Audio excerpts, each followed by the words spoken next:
Dear God, today as this session opens, we pray that your presence will be before us and everyone who serves in the decision-making process of our city. We pray for direction which will lead our city to be strong and unified. May we continue the legacy of our founders. May we be granted this day the wisdom to make decisions which will be for the good of our city.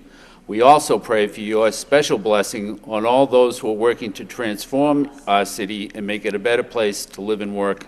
Amen. Please remain standing for the Pledge of Allegiance. I pledge allegiance to the flag of the United States of America and to the republic for which it stands, one nation, under God, indivisible, with liberty and justice for all. Would the clerk please call the roll?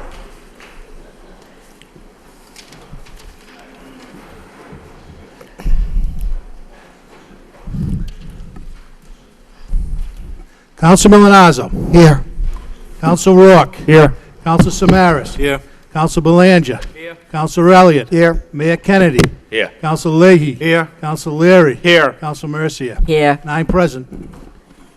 Before we get started, I'd just like to take this opportunity to introduce our new city auditor, Brian Perry, who's here. Brian, would you stand up?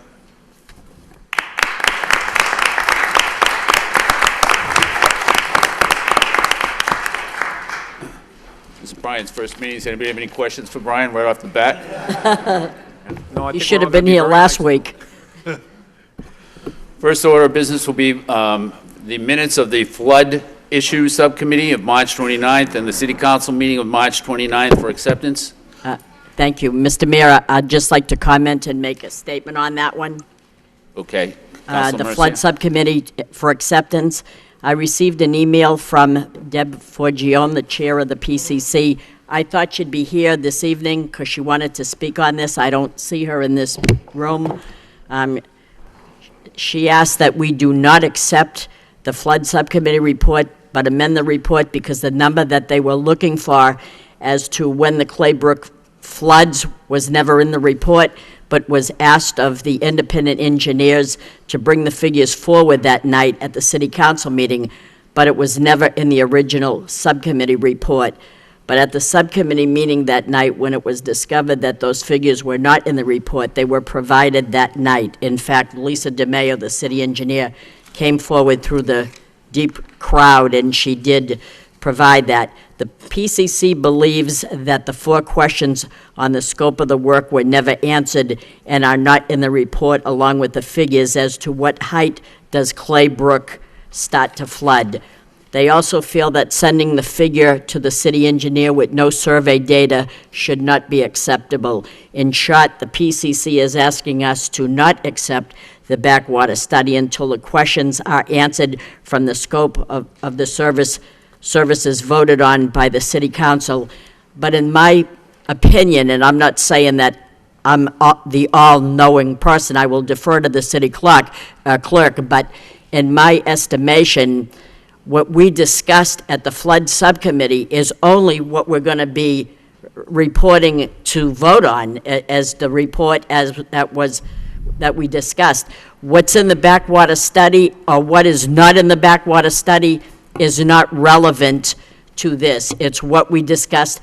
So if they feel that the findings are a little skewed because of the fact that they agree with Annell's report, so they claim that it wasn't actually an independent study. However, the issue in front of us is what I reported as the subcommittee report, regardless of whether they agree with the backwater study or they don't agree, that's not what's before us. So I will defer to the city clerk to see if he agrees with a little bit of what I'm saying. Council, would you like to make a motion to accept the minutes of the City Council meeting and delay action on the minutes for the Flood Issue Subcommittee for 1 week? Would that be a motion you'd be interested in? No, I want to hear from the city clerk what his opinion is. Mr. Mayor, Council, I agree with everything you said. the minutes are a reflection of what happened at that subcommittee meeting. They're not a transcription, they're the minutes as I see what the occurrence happened at that meeting, including attendance, roll call, and those who wish to address the body. The minutes are this council's minutes. Anything or any document that is attached to those minutes that was discussed in those minutes are separate documents. We're not voting on that document to accept it or not. That's a public record and a matter of public record. That's a document that was part of the subcommittee and noted in the report. It's up to this council whether they choose to elect to accept those minutes as proposed to you tonight or not to accept them. Either way, it's just a reflection of what happened at that meeting.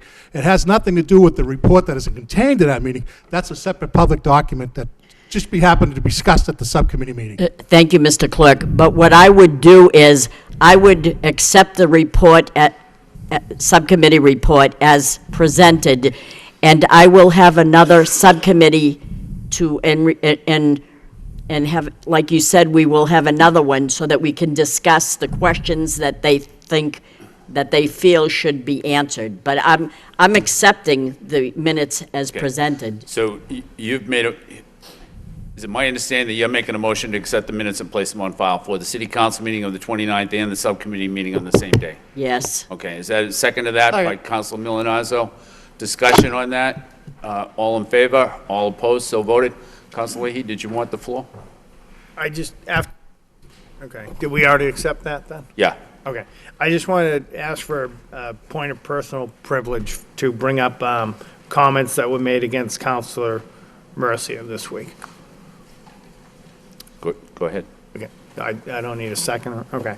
So I wanted to make a motion that the city council, through the mayor's office, demand an apology from government spokesman Faye Sifen for the comments that he made after last week's meeting towards Councilor Rita Mercia.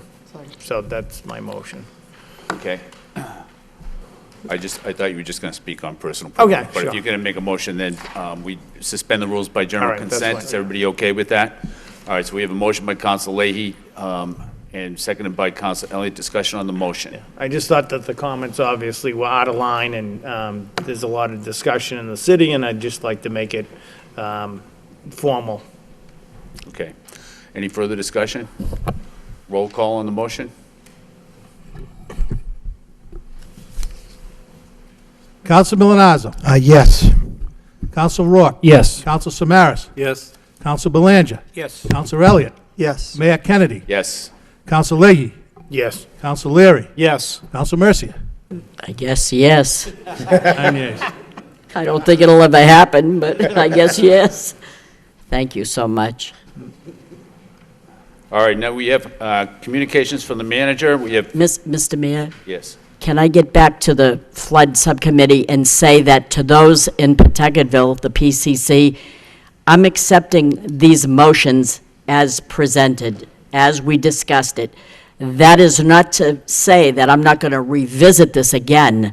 So I would then defer back to a future subcommittee with the flooding subcommittee on this very issue to revisit their concerns again with the 4 questions that they assume and say were not answered.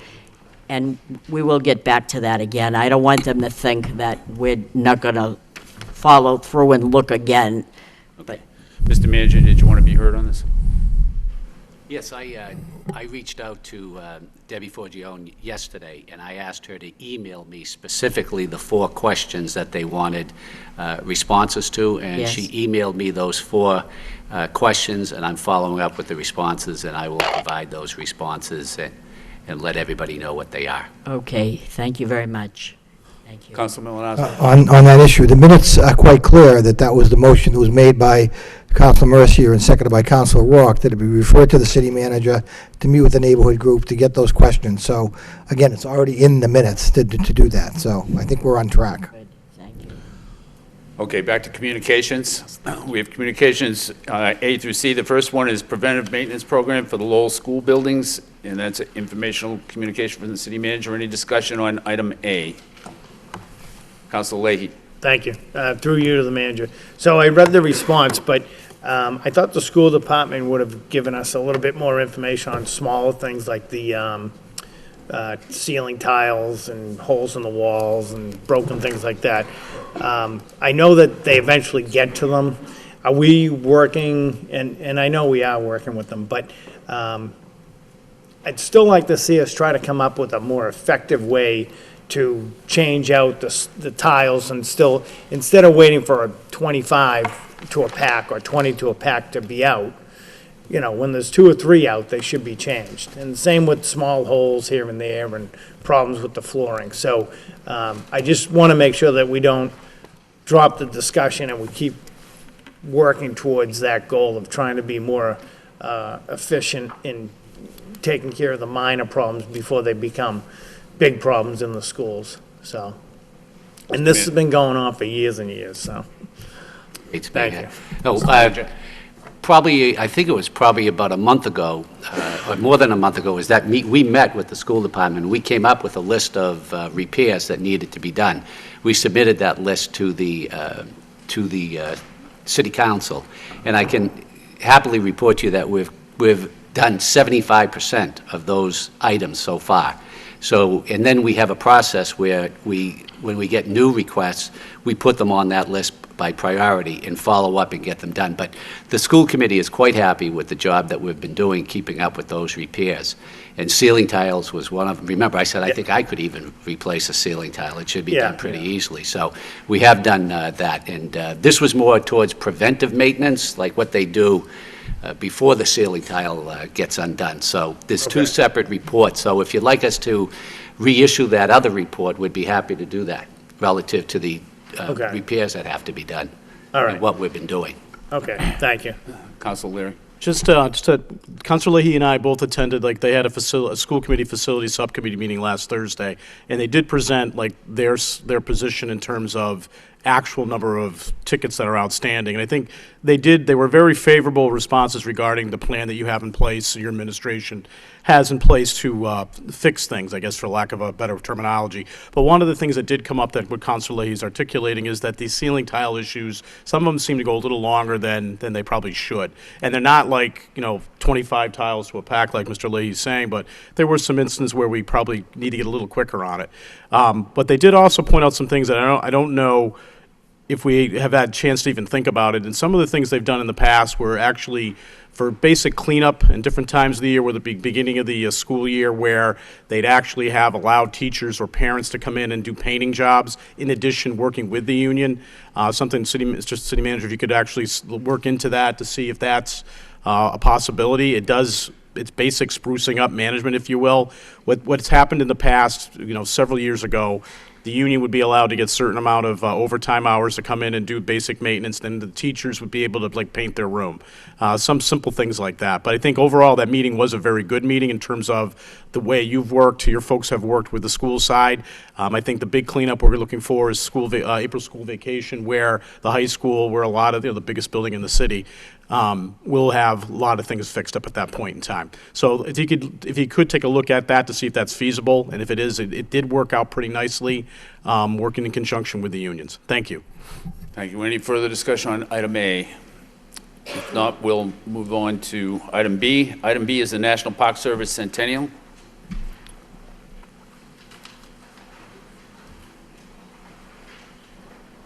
Mayor Kennedy, city councilors, City Manager Murphy. It's a pleasure to stand here before you this evening to speak about the very important event that's happening across the country, and that is the 100th birthday of the establishment of the National Park Service. So I'm here today with Linda Sopiup Sue, 2 weeks before National Park Week. April 16th to the 24th is coming. It's a big celebration. National parks across the country, including our own, will be free admission, and we are looking at it as a big kickoff during the centennial. And like any good birthday, it's always a time to look back and reflect, right? And so when we reflect on this park in Lowell in 1978, when Congress established this park, it was very fundamental that we were a partnership park, and one of the very significant partners, of course, was the city of Lowell. And we were here as a park to preserve and protect the buildings and structures associated with the American Industrial Revolution. But we also had another role, and that role was serving as a catalyst in revitalizing the city's physical and economic environment through historic preservation and cultural programming. Today, as a national park, we employ 64 employees, permanent employees, about up to 35 seasonal employees in the summer, and dozens of youth that we hire through our partnerships with CTI, through the Greater Lowell Technical High School, and the Student Conservation Association.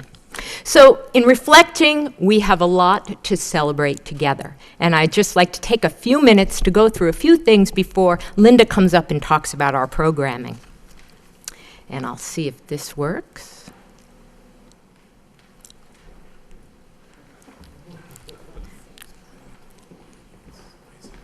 Where do I point it?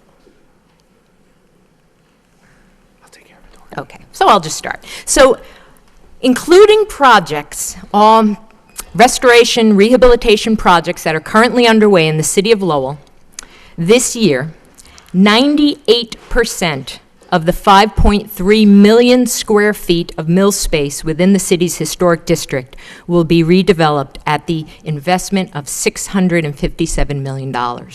98%, it's extraordinary. When I got here 3.5 years ago, it was 95%. So it just keeps growing. And this has been possible due to partnerships between the National Park Service, developers, investors, and of course, the City of Lowell.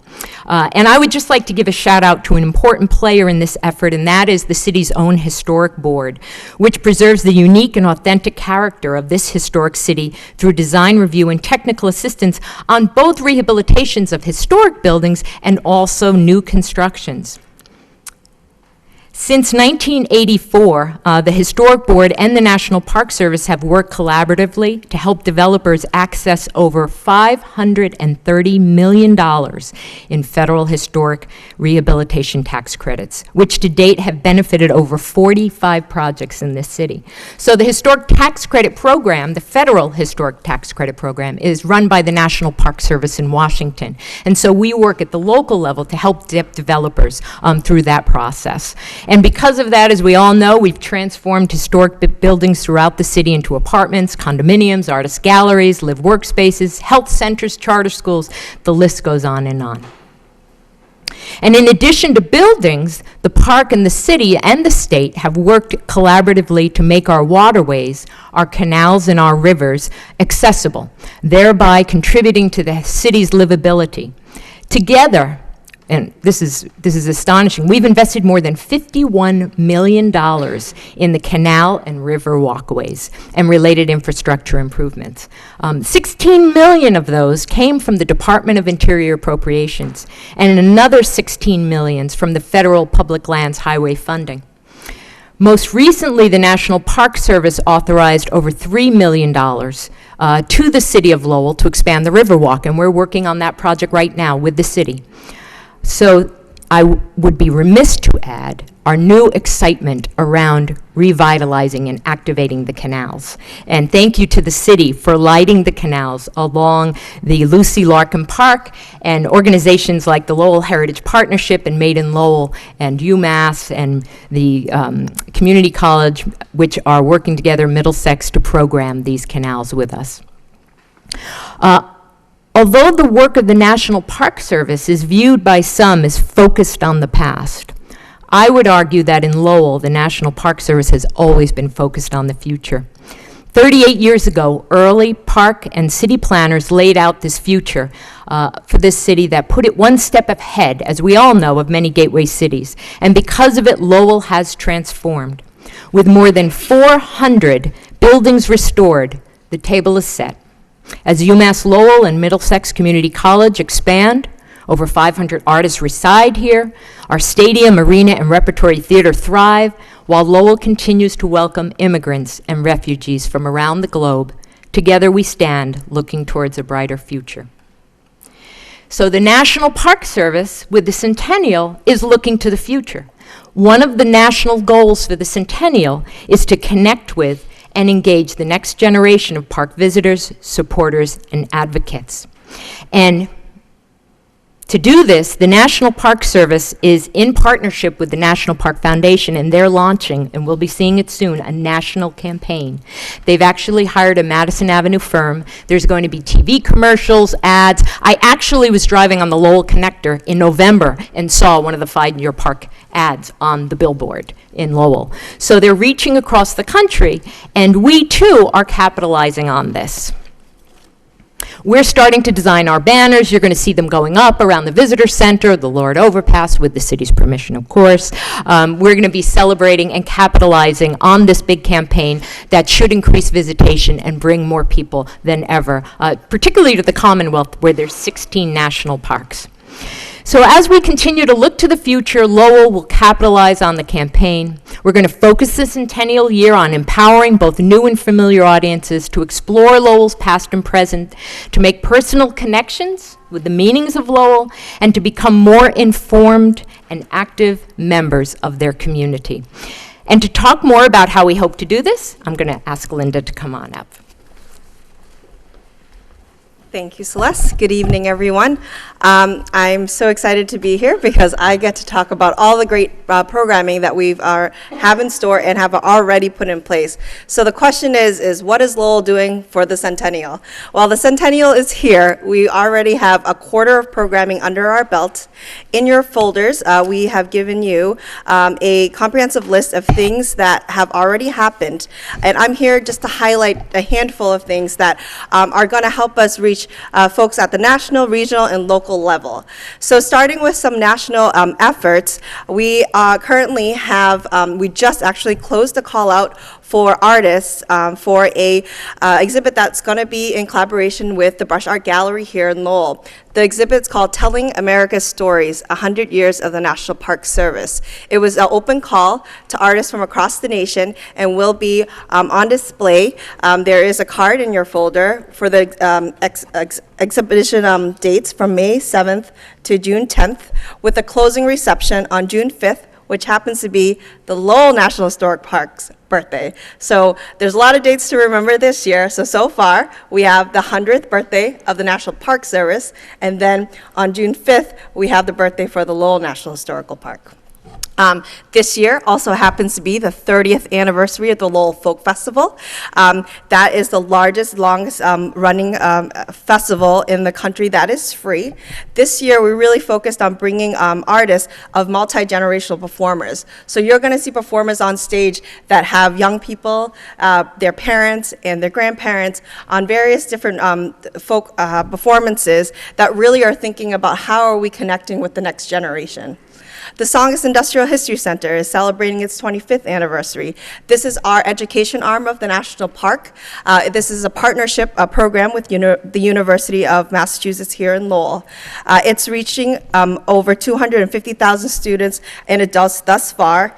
Each year, it reaches roughly 5,000 Lowell Public School students from grades 3rd, 4th, 5th, 8th, and 11th grade. The programs also focus on professional development for teachers as far as Alaska and as local as Lowell High teachers. For our regional efforts, we have a Mill City Steampunk Festival. Now, what is steampunk? I'm not the expert on this, but the people who we're working with for this weekend will let you know. But it is incorporates technology and designs inspired by the 19th century industrial steam-powered machinery, which hence the reason why Lowell National Historical Park would be the perfect partner for them. So this weekend will include behind-the-scenes tours of the Suffolk Mill, hands-on workshops and social events we're in partnership with Lowell Makes, Mill No. 5, Art Asylum, and the University of Massachusetts Lowell. In addition to the Mill City Steampunk Festival, we also are part of the national initiative, which is Every Kid in the Park. This is a White House initiative that is focused on getting every fourth grader into a park or a federal land. The program is not just for the fourth graders, but it's also thinking about engaging its family. So we're working with our local schools, but also have reached out to the region to incorporate school districts who not necessarily may have opportunities to bring their students on field trips. So the funding through the National Park Foundation allows us to provide transportation funds for school districts like Lawrence and Lowell to bring young people, to introduce them to our park here in Lowell, but that they also will then go back and also can incorporate that and tell their families about the programming that's offered to them. Another anniversary is that we're celebrating the 15th anniversary of Doors Open Lowell. This offers an insider look into the preservation of many of Lowell's magnificent historic buildings. It's a free and annual event held during National Preservation Month to celebrate the architectural heritage here in our urban living and culture. It happens to also be the annual reception for the park, and that we hope that you are able to join us on Thursday, May 12th, from 5:30 to 7:30 at the Boot Cannon House. And lastly, we are bringing the park to the people. So yes, we are here, we're in downtown Lowell. We have museums, we have exhibits, we have boat and trolley tours, but we also have lots of green space in our neighborhoods. So in collaboration with our neighborhood groups, with our community partners, our youth organizations, the National Park is going on a tour. And we're starting it this weekend. The purpose of this tour is to highlight not only that Lowell has a national park here in the downtown, but that there's plenty of beautiful spaces in people's neighborhoods. We're partnering with Dick Howe and Lowell Walks. He will be co-hosting neighborhood walks with a local resident. We're working with Made in Lowell with their trailer chat. They'll be engaging community members and asking them how they ended up in Lowell. What does being a Lowellian mean to you? You know, how does it feel being in this neighborhood? What does it feel like for you? Maybe they're new, maybe they're third generation, and really capturing the story of our local residents. The tour will start, could you go to the next slide? The tour will start this Saturday, and although it's not a park, it gives us a great opportunity to reach a segment of the population for the New Year celebration that happens at the Senior Center, because it's a collaboration of multiple agencies in the city. And as you can see, the dots are colored. One of the projects that in this tour is we're doing a community weaving project. We invite residents to bring a piece of fabric or cloth to the event that represents them or their family, and they will be weaving it into an assembled structure. So you can see we're starting off at the Senior Center with the yellow dot, then to Clemente Park on the 23rd with also a yellow dot, and then the dates and the colors are with along the city. So we hope there is a promo video that's going to be going up that shows you what we're trying to do with the community weaving project. Ultimately, the pieces will be put together and be put on display for the celebration of our Founders Day. So the actual birthday of the National Park Service is on August 25th, and we will be doing a press conference to kick it off, but our event will be on Saturday, August 27th at the Boarding House Park, where we'll be putting the Community Weaving Project on display. There'll be a world premiere performance of music and dance that's being put together by the University of Massachusetts Lowell Music Department in collaboration with the Encore Dance Troupe and cultural ethnic groups within the city. And we hope that we will see you at all of these events, but specifically at that Founders Day event on August 27th. Just so that you know, in your folder, the booklet that's in there actually highlights all of the national parks in Massachusetts. We have the exhibit flyer, the annual report for the national park from last year, which if you come to the park reception this year, you'll get this year's annual report. And then all of the listings for all the programs that I just spoke about, but then also everything else that we have planned for the rest of the year. So thank you for your time, and Celeste is going to come back up.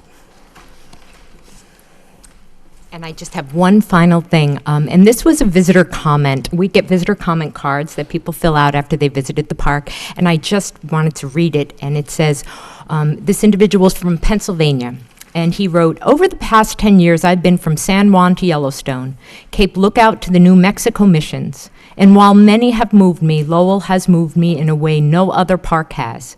It made me reflect on my family history, re-examine my social and political views, and renewed my faith in how America continues to learn from its history. Great work. And that's the type of thing that we hope to continue doing through the Centennial in partnership with you. Thank you. Thank you.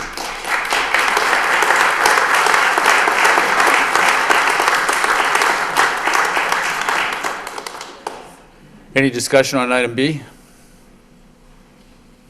Hearing none, we'll move on to item C. All right, we'll hold off on item C and go to the public hearings being after 7 o'clock. The first public hearing is an ordinance to amend Chapter 9, Boards, Committees, and Commissions, create a Sustainability Council, formerly known as the Green Building Commission. That's the second reading. The chair would open the hearing for those who wish to speak in favor. Anybody who wishes to speak in favor?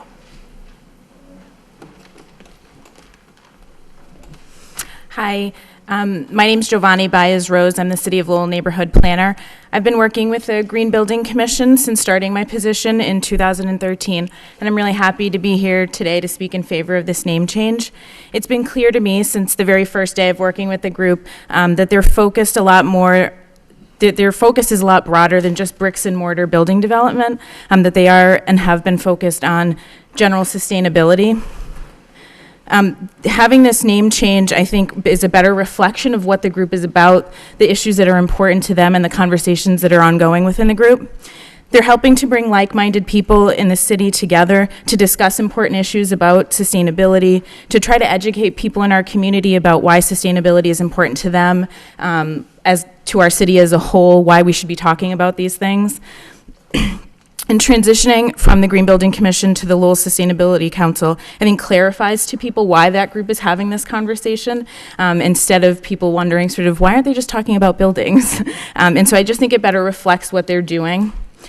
The group is focused, is going to help the city achieve the goals of our sustainable master plan, Sustainable Lowell 2025, and help the community continue the conversation about urban sustainable development moving forward. So I'm hugely in support of this. I think the group has a lot of energy and is really excited about the work that they're doing and are really excited about this opportunity. And thank you very much for taking the time to consider this name change. Thank you. Anybody else who wishes to speak in favor? Hi, my name is Jay Mason. I'm an architect and planner, and I reside at 77 Tyler Park. Manager Murphy, distinguished councilors, thank you for this opportunity to speak. I'd like to recognize the contributions of Giovanni Baez-Rose, neighborhood planner, liaison to the Green Building Commission, and also Christine O'Connor and Kathy Duggan in the legal department for making this name change possible. Climate change is real, and we can do something about it. The proposed change to the Lowell Green Building Commission are a step in that direction. Manager Murphy's vision for Lowell is based on the view of a city that has demonstrated leadership and resolve and has become a destination for new individuals and businesses that want to be part of its dynamic future. Lowell is a place where economic and intellectual capital are being leveraged for a better tomorrow. A place where artisans, technology companies, along with students and visitors alike, bring a vibrancy and an energy level to the streets. To maintain this progress and facilitate this vision, the city needs to expand its expertise in sustainable policy, education, and practice. In 2007, Lowell created the Green Building Commission. The Green Building Commission helped the city earn statewide status as a green community, and we received almost $500,000 in funding as a result. The GBC created an awards program, created a wind ordinance, educational offerings, and checklists for building projects, among its many accomplishments. After 8 years, the role of the GBC must now be redefined to keep up with the vastly changing needs of the city. The needs of the green buildings movement has broadened. Issues of public health, climate science, and food justice are now vitally important to the understanding of sustainability. To bring increased attention and investment to Lowell means better execution of these broader aspects and inclusion of more individuals and programs in our network. As we begin to write a new chapter in the continuing revolution that is Lowell, we must take control of the things that we have power to change. Climate change demands it. We can use the new Sustainability Council to make rapid changes to the status quo. The proposed name change signifies a commitment to use that power. Our future and the future of our families and our planet demands it. we can make a positive difference. Thank you, Manager Murphy and Lowell City Councilors, for recognizing this opportunity and supporting this vision. Please vote to approve this name change to the Lowell Sustainability Council. Thank you. Thank you. Anybody else who wishes to speak in favor? Hello. Oh, sorry about that. Marissa Shea, I'm on 23 Reed Street. I'm going to keep it brief, but just to give everybody a little bit of context here. So, Earth got so hot last month that federal scientists struggled to find words describing temperatures as astronomical, staggering, and strange. Georgia Tech climate scientist Kim Cobb says she normally doesn't concern herself much with the new high temperature records that are broken regularly. However, she added in a Thursday email, when I look at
as a community sustain through this crisis. And I think one important thing that we should probably be thinking about is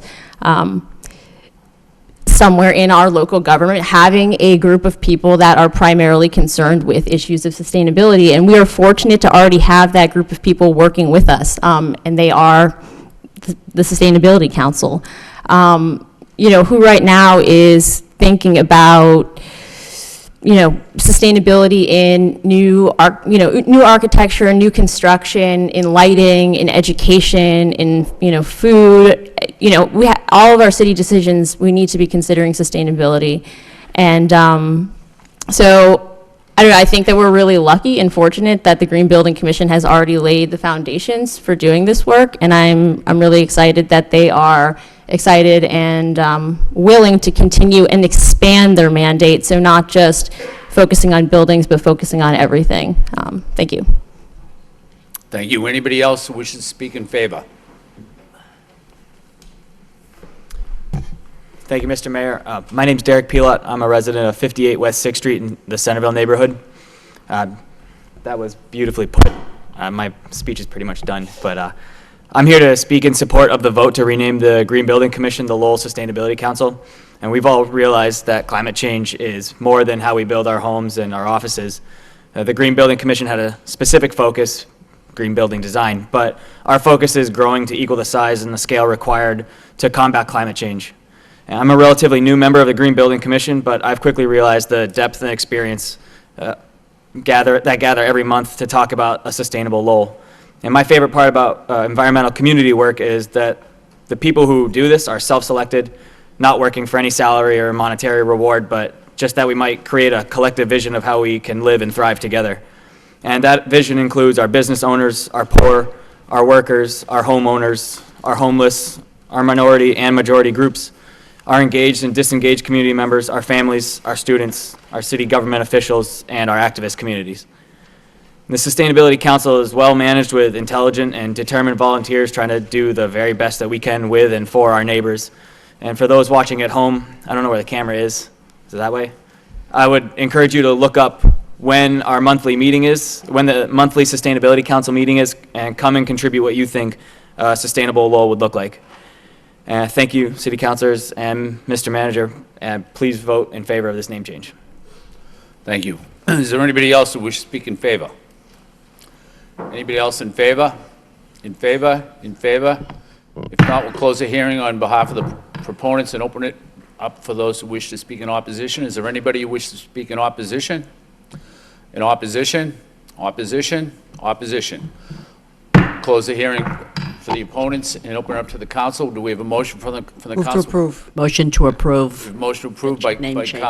Council Mercia, seconded by Council Elliott. Discussion on the motion? Council Samaras. Thank you.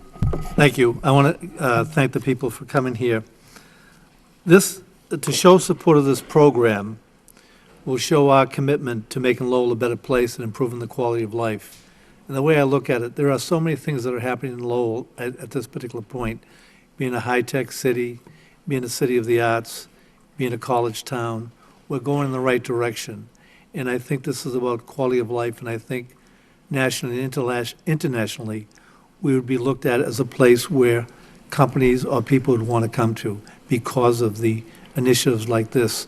As the last speaker stated, this is not something that they do for salary, but they do because it's the right thing to do. So I want to commend them, and I think we should support this. Thank you. Thank you, Councilor. Any further discussion? Hearing none, the chair would ask for a roll call. Counsel Milonazo. Yes. Counsel Rourke. Yes. Counsel Samaras. Yes. Counsel Belanger. Yes. Counsel Elliott. Yes. Mayor Kennedy. Yes. Counsel Leahy. Yes. Counsel Leary. Yes. Counsel Mercia. Yes. That's 9 yeas. The second item is also a public hearing for a traffic ordinance amendment to amend Chapter 266, Park Avenue East in the Pine Art School. The chair would open up the public hearing for those who wish to speak in favor. Is there anyone who wishes to speak in favor? In favor?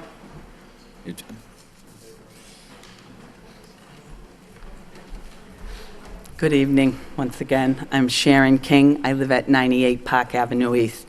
I was here a few weeks ago, and it was my husband's turn to speak tonight, but since I am responsible for some of the confusion that was caused at the first meeting and definitely the second one on March 22nd, I was elected to speak again. When I came here that night, my intention was just to deliver the petition that many of my neighbors who are up there had signed and we had put together. The petition was to keep the street, our street that we live on, that we've lived on for several years. I told you before, I lived there 30 years. My children all went to the Pine School. We want to keep the street the way it is, restricted during the mornings and drop-off. At that meeting, I inadvertently made a compromise because I was unaware of a lot of the safety issues that were raised that night. I was not speaking for all of these people, teachers, parents, staff people that had signed that petition and had strong feelings about it too. High school athletes, people that use Shed Park. So I am back tonight with just a few points, and then I would like, there's some other people here to speak, Michael Lally from the cemetery, and how these new restrictions, the new amendment that went through on the 15th, or that was brought back the following week, to close our street from 8 to 4, does not work for some people, for a lot of people, and the new safety issues that that amendment would create. So, as far as the safety concerns go, I totally understand the school's position. It, in some cases, would be easier to make streets one way. In this case, I don't believe that that's true, and other people will talk about that. I feel that the Pine School, given its location, is one of the safest schools in the city. I'm going to show you a picture that I have of what the street typically looks like when I walk it in the afternoon when I come home. This is a typical walk home when school is in session. I usually do not pass any cars on my street, so When I came here that day and agreed to that compromise, I really wasn't thinking of other people that use the park and that go down there at that time, and that do not pass any other people. There is no need to close down a very quiet street for most of the day. I think everybody has the traffic engineer's new report, and you see there is a difference in the morning at drop-off and at dismissal. And the ordinance that passed in 2008, while I still had a child at that school, was the first in the city's history that the street was limited at all. Before that, in all my years living in Lowell, and when my oldest child began at the Pine, we shared the street with the buses. There was no access road for the buses to go out, so the cars and the buses passed each other frequently and regularly, and it was safe then. I do understand that we would all like to say that we are all in favor of keeping every school child in Lowell safe, and the safety concerns raised by the school that stated that people in my neighborhood that are teachers, that are nurses, that are city workers, are looking for convenience over safety was not only insulting, but wrong. I have worked with children my whole life. I raised 3 children of my own, and I have a special place in my heart for the Pine School because I have also been involved in that community for 20 years. So those children are very important to me and everybody in this room. And none of us can guarantee every child's safety by closing roads. If that was the case, we would not have opened up our streets downtown to make them more accessible to visitors and people in the area. They were historically one-way streets that are now open to invite people and make them more accessible. So, also, as far as the safety concerns, when this first came up and that 60-day trial went into effect, I asked people at the school, several people, why this was happening. I thought it was just a few parents that didn't even live anywhere in our neighborhood that initiated it. That's the information I got initially. So my neighbors and I, we contacted the Lowell Police Department. We contacted the school department. We contacted school committee people and also several of you to find out what the issues were. And I have the police report. There was that one incident back in the fall that was very serious. But as Mr. Samaras said at the meeting on March 15th, we have erratic drivers in Lowell all the time. I mistakenly went downtown at dismissal of the high school the other day, and there are erratic drivers there. We do not close down streets because of one bad driver. It would have been nice if that person was caught and reprimanded, but that didn't happen. That is the only report of an incident that the Lowell police were able to give me.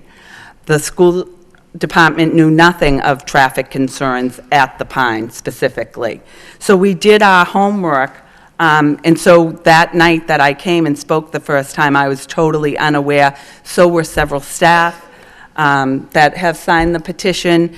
Several parents, especially parents that live in my neighborhood and pick up their children every day and drop them off and feel their children are very safe at the Pine. This is a big deal to a lot of people that live in the area, and disrupting the traffic flow without serious consideration, I think, is wrong. I also, the petitions that I gave to you on the first night were mainly from people that are directly affected, that live in our neighborhood or work at the school or have children at the school, and many of those are from our neighbors in South Lowell that this also affects every day. So those are the few points that I would like to make. We have two other speakers, and then thank you very much for considering this and opening it up to a public forum so that everybody can have their say. I appreciate it. Thank you. Just as a point of information, those who are speaking in favor are in favor of having it be one way from 8:30 to 9:30 in the morning and from 3 to 4 p.m. in the afternoon. Is there anybody else who wishes to speak in favor? Thank you very much. My name is Pauline King, and I'm Philip's sister. So I'm here because I wouldn't be here if some forethought and some common sense were used at the very beginning of this situation. To drive down 3/4 of the way down the street and come to a sign that says, "Do not enter," to have to turn around and drive almost a mile to where you want to go, it doesn't make sense to me. And that's what happened. And I think that's what happened to so many people, that initially not enough time and energy was spent to look into the situation. Slapping up signs without any forethought or forewarning is not a very good idea. People from all over, I volunteer at RARA, I'm always going down there. I came from Mammoth Road only to find out with clients to play basketball at the Pine. I got 3/4 of the way down, I had to turn around on a crummy night and go all the way around. Since then, I ignored the signs and went right through. It didn't make sense. And when you have special need adults in your car waiting, and why can't you do that, and why can't we go the way? No. So I'm here to say that I understand the safety issue. I've been a principal at 2 schools, both with the same configuration in the front of the school as the Pine. Parking in the front with drop-off right next to it. You don't allow anybody down those streets at that time of the day. We've had problems, people have to be out there, you have to make sure someone is there to enforce what you have. If you're not going to have someone enforce it, then nothing's ever going to work. So if you keep it the way it is, and it is enforced, it will be very safe. I've lived in that neighborhood when that road was dirt. So it's not like I haven't been there for a long time. I walked that road many, many times. Very seldom during those hours, all those hours from 8 to 4, do I ever see anyone on that road. It's not very often. So I ask you to keep it the way it is, restricted from 8:30 to 9:30 and from 3 to 4. It's an inconvenience to us even to have those hours. And it's not only the convenience, but sometimes the safety to be able to get through and go down that road to reach where you have to go in a specific amount of time. So I thank you very much for listening, and I appreciate your consideration. Thank you. Thank you. Anybody else wish to speak in favor? Evening. Thank you very much, Mayor Kennedy, City Manager Murphy, and City Councilors. My name is Michael Lally. I work for the Lowell Cemetery. We happen to be right at the corner of Knapp Avenue and Park Avenue East. We are in favor of keeping the hours as they are now, with the restrictions from 8 in the morning till 8:30 to 9:30 and 3 to 4 in the afternoon. Many of our visitors to the cemetery use this street as a means of entrance and exit from the cemetery. I happen to sit in a building that's located right at the corner of Knapp Avenue and Park Avenue East. It is not a busy, busy street. The most dangerous times of this street are 9:30 in the morning and 3:30 in the afternoon when children are being dropped off and picked up. Cars really fly up the street. Many of them ignore the stop sign. But the rest of the time during the day, it is a very quiet street. So I hope that you will vote in favor of keeping this street as it is now and today. And I thank you for that information. Thank you. Thank you. Anybody else wish to speak in favor? In favor? My name is Nancy Pitkin, and I do not have any children at the school, but I live in that neighborhood.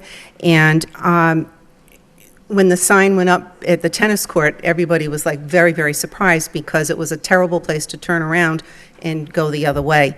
Right now, the signs at the top of Knapp Avenue and Park say, do not enter between 8:30 and 9:30 and 3:30 and 4:30. But they also do not specify that it's during school days only. And I think that for the number of people that we have that use the park and drive around Shed Park, that it should say during school days, not all the time. And I find it unbelievable that we were discussing this, because it seems to me that it was common sense. It is a very, very quiet street. If you walk it, you may pass one car. It doesn't matter what time of the day it is, except when students are getting picked up. I walk that neighborhood all the time, and I would like to see it, stay that way. So, thank you. Thank you. Anybody else who wishes to speak in favor? My name is Laura Ortiz, and I'm a parent that goes to the Pine Arts, and I have a little bit of a different issue and take on this that I wanted you to be aware of, and thank you for letting me speak. Right now, there currently is no policy for a group of students that have to need emergency medicine at the Pine, and I'm a little bit concerned about you creating a one-way from 8 to 4, because if, for argument's sake, if you're on certain sides of the city, you would need to use that in order to be able to get to the school to give your child medication. And the second point that I wanted to make is about the narrowing of the street that this does not even address. So during the school hours, I should say during, when there's snow and stuff like that, there is a narrowing of the road, and they're still allowing cars to be parked on the right side of the street, and it's my understanding that the city is not going to do any type of eminent domain to sort of make one more lane over, so that it makes more sense when you have the cars parked on the right. You have the cars that are able to move to the right so that the ambulance could get in. And when I first was asking issues about why this was presented, that was the biggest reason was, in the event so an ambulance could get to the school, which would affect our issue, because they would be able to take our children, if the nurse was busy, to the hospital. So, I'm a little bit confused why there's, no parking sort of being added on in the event of snow, so that these children, or anyone that would need an ambulance could get to the front of the school. And as far as safety on, I think it's called Park Ave East, I've been at the school since 2010 every day for the AM, as well as the PM, the drop-off and the pickup. And the children come out of the school and they get into the cars right at the front of the school. They're not even on Park Ave East, so I'm a little bit disputing the safety reasons that are mentioned, other than obviously, an erratic driver here or there, which, even if you put a sign up, it's not going to stop that. That would be more of a police presence being able to stop that. So I just wanted you to be fully aware that you're going to obstruct their access a little bit more. Thank you. Okay, thank you. Anybody else wish to speak in favor? Thank you. Mr. Mayor, City Councilors, good afternoon, good evening. I'm actually live on 130 Park Avenue East, near the cemetery office, and I'm actually a parent of two children. They're going to the Pine Art School right now. Could I have your name, sir? Alexander Zagler. Okay. And, my wife exercises in the morning, and there's very light traffic, almost none, like Ms. King said. I pick up the kids every afternoon, most of the time for the past 7 years, and honestly, it never came a concern issue for me having it the one way during the Irish restriction in the morning and in the afternoon. It's a very safe area. It's not heavily traffic, and I just want to emphasize that it was as a parent for two kids for the past 7 years. It's not one of my concerns, and that's all I want to really say.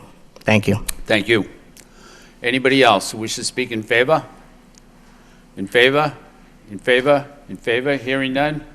Close the hearing on behalf of the proponents and open it up for those who wish to speak in opposition. Or is there anyone who wishes to speak in opposition?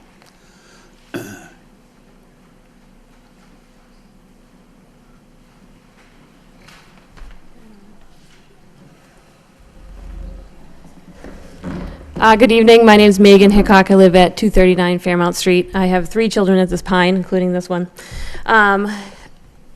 I am understanding the residents' concerns, But what I wanted to do was bring up the idea of why this all started in the first place. The reason we do not wish to revert to the posted signs as they are with the 8:30 to 9:30 and the 3 to 4 p.m. is because they're not easy to see and it is not enforced, and so we were seeing a problem, we being the school community and the parents. So after we saw this problem, we contacted different officials, we contacted the school safety officer. Mr. Bostonetto was nice enough to come to a PTO meeting and speak with us about our concerns and talk about the different ways that we may increase the safety in the area by the school. I agree that for much of the day, it is very quiet there, and maybe there's only a few cars, but it only takes one car to cause an accident. And with 3 children at the school, 2 of them only in first grade, we're going to be there for a while, so this is an important issue for me. So the concern I have is that if we revert to the way that it was, then we haven't made any progress in terms of keeping the kids safer. I personally would like to see the street, Park Ave East, be one way during school hours and school days. The section of the street that we're talking about, there are no houses on that section, so there wouldn't be a resident who was forced to come out of his or her house and take a right when they didn't want to, et cetera. We're just talking about where the park is and where the cemetery is. But if that's not the best way, then I would love to hear other plans as far as keeping our kids safe, because the posted signs, the way they are, without enforcement and without more attention to those signs, or maybe flashing, do not enter when flashing, or whatever it is that needs to be, there needs to be a safer plan for keeping the kids safe at school. As I said, I would think it would be best if we could keep it one way all the time. If that's not what the council chooses to do, then I strongly feel that there needs to be some other plan that's going to be keeping the kids safe. Whether that's lights, whether it's a crossing guard, whether it's police enforcement, there needs to be some plan in place. And Jack, what did you want to say? What's your name? Jack. My name is Jack Hickok, Jack David Hickok. What do you want to say? I personally am really concerned about this. I just really wish that people would really just follow the way signs that we had up, which one day when I was waiting in the car to get out to go to school, which I go out at 9:05 now, I noticed that the signs were down, and when I got out from the car to go to the place where I wait to go in, I decided to look to see if there was any signs of the one way, but no, someone took them down, and I was very surprised about that. And would you like the signs to go back up? Yeah, I would like doesn't matter which sign there is, but there has to be a sign that can make the situation come to an end. Thank you. Thank you. Thank you.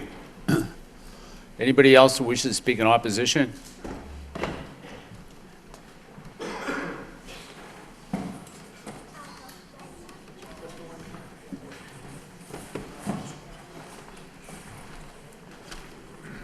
So hi, my name is Chris Cleaver. I live at 488 Epping Street in South Lowell. I'm also a Pine parent. And what I'm doing is just putting up a picture because it's a little bit tricky to visualize. And I think they'll just help a little bit overall. So if you take a look down here, this is the Pine Arts School. And up here, this is the impacted neighborhood. And then you can see right here, this is Park Avenue East. And this is the street we talked about making one way, or at least one way for a longer period of time.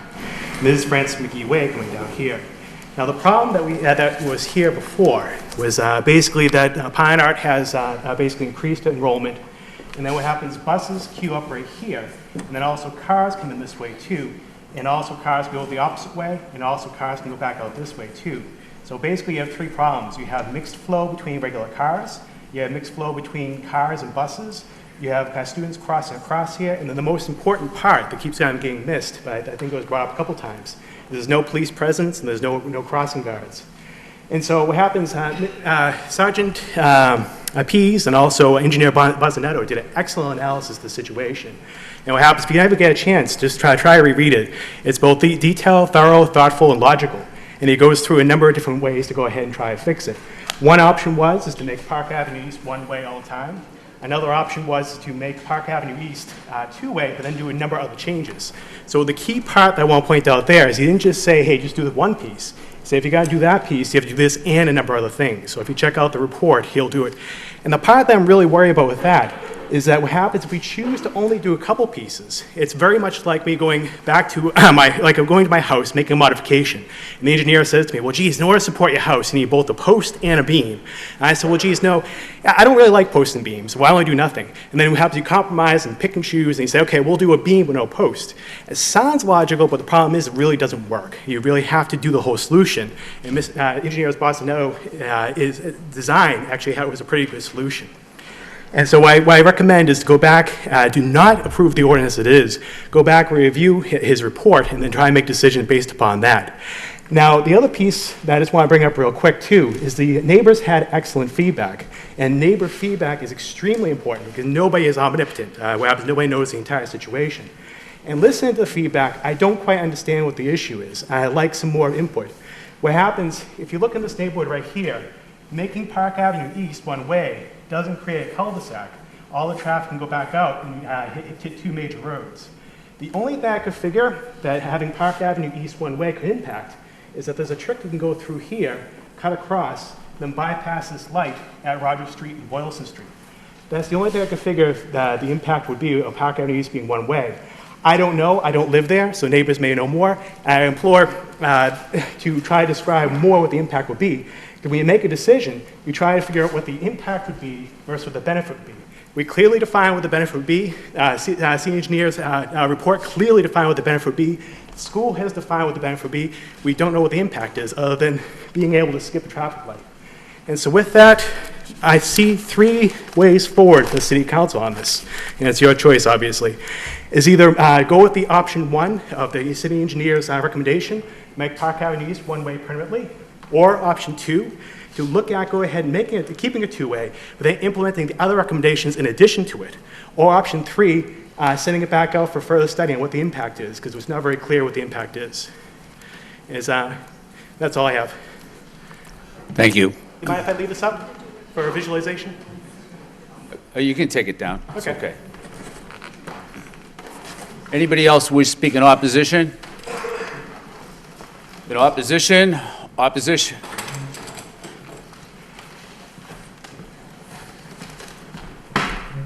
Good evening. My name is Christine Bell, and I am a parent of two girls at the Pine School. We have been attending the Pine for the past 5 years. My hope tonight is for everyone to keep the students' safety a #1 priority. All we are asking is that we keep the one way for the hours of 8 to 4, only when school is in session. This policy would allow all students and staff safe during the school day for any pickups, dismissal, evacuations, fire drills, and school events and field events during the day. It only takes one careless driver for something to happen. Thank you for your listening and for your attention to this matter. Thank you. Anybody else who wishes to speak in opposition? In opposition? In opposition? Hi, good evening. Jay Lang, 15 Fairview Street. I live in the neighborhood. I actually have students that attend the Pine Arts School, and I'm on the Pine Arts School Site Council. I urge the committee tonight, I'm speaking obviously in opposition, urge you to reject the resolution in front of you and revert back to the original discussion point. As you know, Park Ave East runs behind Shed Park into Francis McGee Way, which is the street that leads to the Pine Arts School. At pickup and drop-off time, that way leading to the school has cars on both sides. Some park near the park, some park on the street. It's chaos. There are cars parked, and there are parents trying to drop off their kids, and it's quite honestly, it's an accident waiting to happen. There was an issue this past fall in particular where student and staff safety really kind of came to a forefront. And I think one of the things that some folks may not understand is the Pine, where it is a K-8 school, it actually runs two parallel schedules. So there's an elementary schedule and there's also a middle school schedule. So kids arrive to school at two different times during the morning. It's not just over a 1 hour period of time. But kids and staff start arriving around 8:15. 8:15 and don't get done until about 9:45 by the time the elementary kids come in. They also have preschool. So there are buses that come to take the preschool students home around 11:40. There are other buses that come around 1 o'clock to drop off preschool students. And then at the end of the day, obviously, the dismissal is 3 o'clock. The school is bustling throughout the day. Certainly, there are periods of time, when there aren't cars coming and going. But what's very difficult about the do not enter sign, whether it's at the top of the street or halfway down the street, is someone who's driving trying to realize if they're actually entering over that particular hour. And I think we heard a previous speaker this evening indicate that people will just blow through it because they don't know if it's actually, if they're going to get caught, number one, or they think they're close enough to that window where they're not going to get caught. And it's an absolute safety risk for kids. The cars come down Francis McGee Way, and they oftentimes try to take the left to go up the street up to Boylston Street. And there's cars on both sides. It's just very, very confusing. I also, the police department does a very good job. You see them out there in the morning trying to enforce traffic safety on Boylston Street. You see them during the day when there are those hour-long sections where people aren't supposed to go two ways on the street. It's quite honestly just an enforcement nightmare. I wouldn't want to be the policeman trying to enforce that and particularly deal with appearances that happened. I think one of the previous speakers also talked about the usefulness of that sign being halfway down with Father McGee Way there. And I think that was originally viewed as a compromise because the school didn't care if people were going to use the baseball fields or the tennis courts. They weren't trying to stop that traffic. It was once you went around the bend to get to the school. I don't think the solution would be to take away the sign and not have there be anything at all. If it had to be, move the no enter sign up to the top of the street and restrict it for the whole day.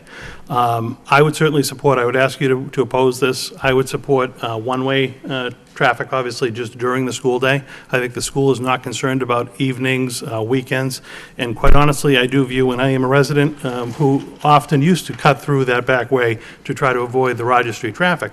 I don't anymore because I don't want to be the one that accidentally hits a student when they're trying to come or go from that particular school. I do view this as an issue of convenience over public safety and student safety, and I'd ask you to take that into consideration when you're making a decision tonight. Thank you. Thank you.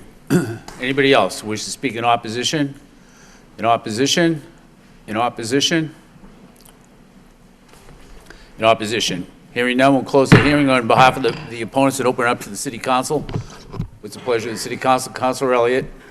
So thank you, Mr. Mayor, and thank you, Mr. Manager, as well for the work, Nick Montecetto and the Police Department. It's not an easy issue. Neighborhood issues are rarely easy issues, but I think we've heard an awful lot about this. And what we do know is that school, it's an old school. It's existed, the neighborhood and the school, it's existed for decades. And what we do see now, perhaps not with the challenges, knowing there are more vehicles, there are more students, the school has a preschool, there's afternoon activities, there's evening activities.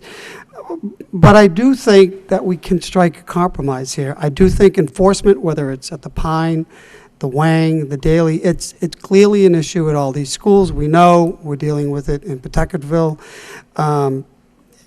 So I'm going to support this ordinance because I do think it's just a little bit more than just shutting it down. I think it's a quality of life issue. I think it's just a convenience. The safety of the children is of paramount importance, and whether it's erratic driving behaviors, it's clearly the people behind the wheel. So I think that we do need to listen to some of the recommendations.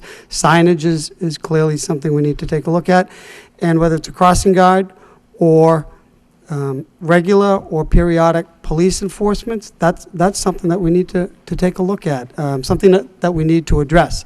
So we've tried the 60-day trial. The neighbors have been patient. I do think the school, the parents, the students, and the neighborhood have to work together, and the way to do that is a compromise. So one question I do have for you, Mr. Manager, or the mayor, or one recommendation, clearly parking is a problem over at the Pine School, and one recommendation was to allow parking on the flip side. If you know the Pine School, there's Stratham Park and Stratham Street, and let a number of, whether it's teachers or staff or whomever, access parking on that side of, excuse me, that side of the school. And I think that'll alleviate a portion of the problem. My understanding is it's not an option, it's not being allowed, but can we find out, do we know if that's part of the, because that's part of the solution. Those are my comments, and I think that we can still come to a solution, and I think enforcement is a significant issue. We've all been down there a lot throughout the years, and if people think that they're going to be able to get away with it, they will. So I think we have to certainly start with enforcement once, if this is adopted. So, thank you, Mr. Manager. Thank you, Councilor. Councilor Samaras. Thank you. I agree with Councilor Elliott on enforcement. When I made one of the motions to look into the safety situation, what concerned me the most, a number of people I talked to who are pro or con, what we should do there, all stated that they were concerned because cars were blowing through the stop signs or going in the wrong direction. They were not following what the sign stated. The sign that's on Parkview Street that's already down, that's near the tennis courts, a lot of people stated to me that they would drive down the street and all of a sudden see the sign, and they would see, in a sense, freedom. They'd see McGee Way, no cars there and no policemen, and they would take a chance and go through. So what you have there, we've created a situation where we have signs that say we're enforcing at a certain time one-way traffic or whatever, but there is no enforcement of that. Going by the school, the thing that I've noticed, McGee Way, when parents drop their children off or when parents pick up their children, it's a mess. There are cars parked all over the place. There's only, it narrows down to just one lane at different times, especially in the winter. And it's not a good scene as far as I'm concerned. At this point, I don't see making the issue from 8 in the morning to 4 in the afternoon. Right now, I would support the morning and the afternoon only if we do several things. One, the proper signage be put up there so it's understood what the times are and they're placed clearly where people can see them and understand them. I believe a crossing guard should be at the school during the time of drop-off and pickup, even though it's not like Andover Street or a busy street. It's a busy area where there's not a great deal of room for buses, cars, and delivery trucks to move around. So I think if we're really talking about safety of children, we can debate forever whether it should be all day or half the day. I think the issue is enforcement. I think the issue is having a crossing guard. And actually, I'd like to, Mr. Bostanotte, if you wouldn't mind, talking about McGee Way. Has he looked at that during traffic time or drop-off time?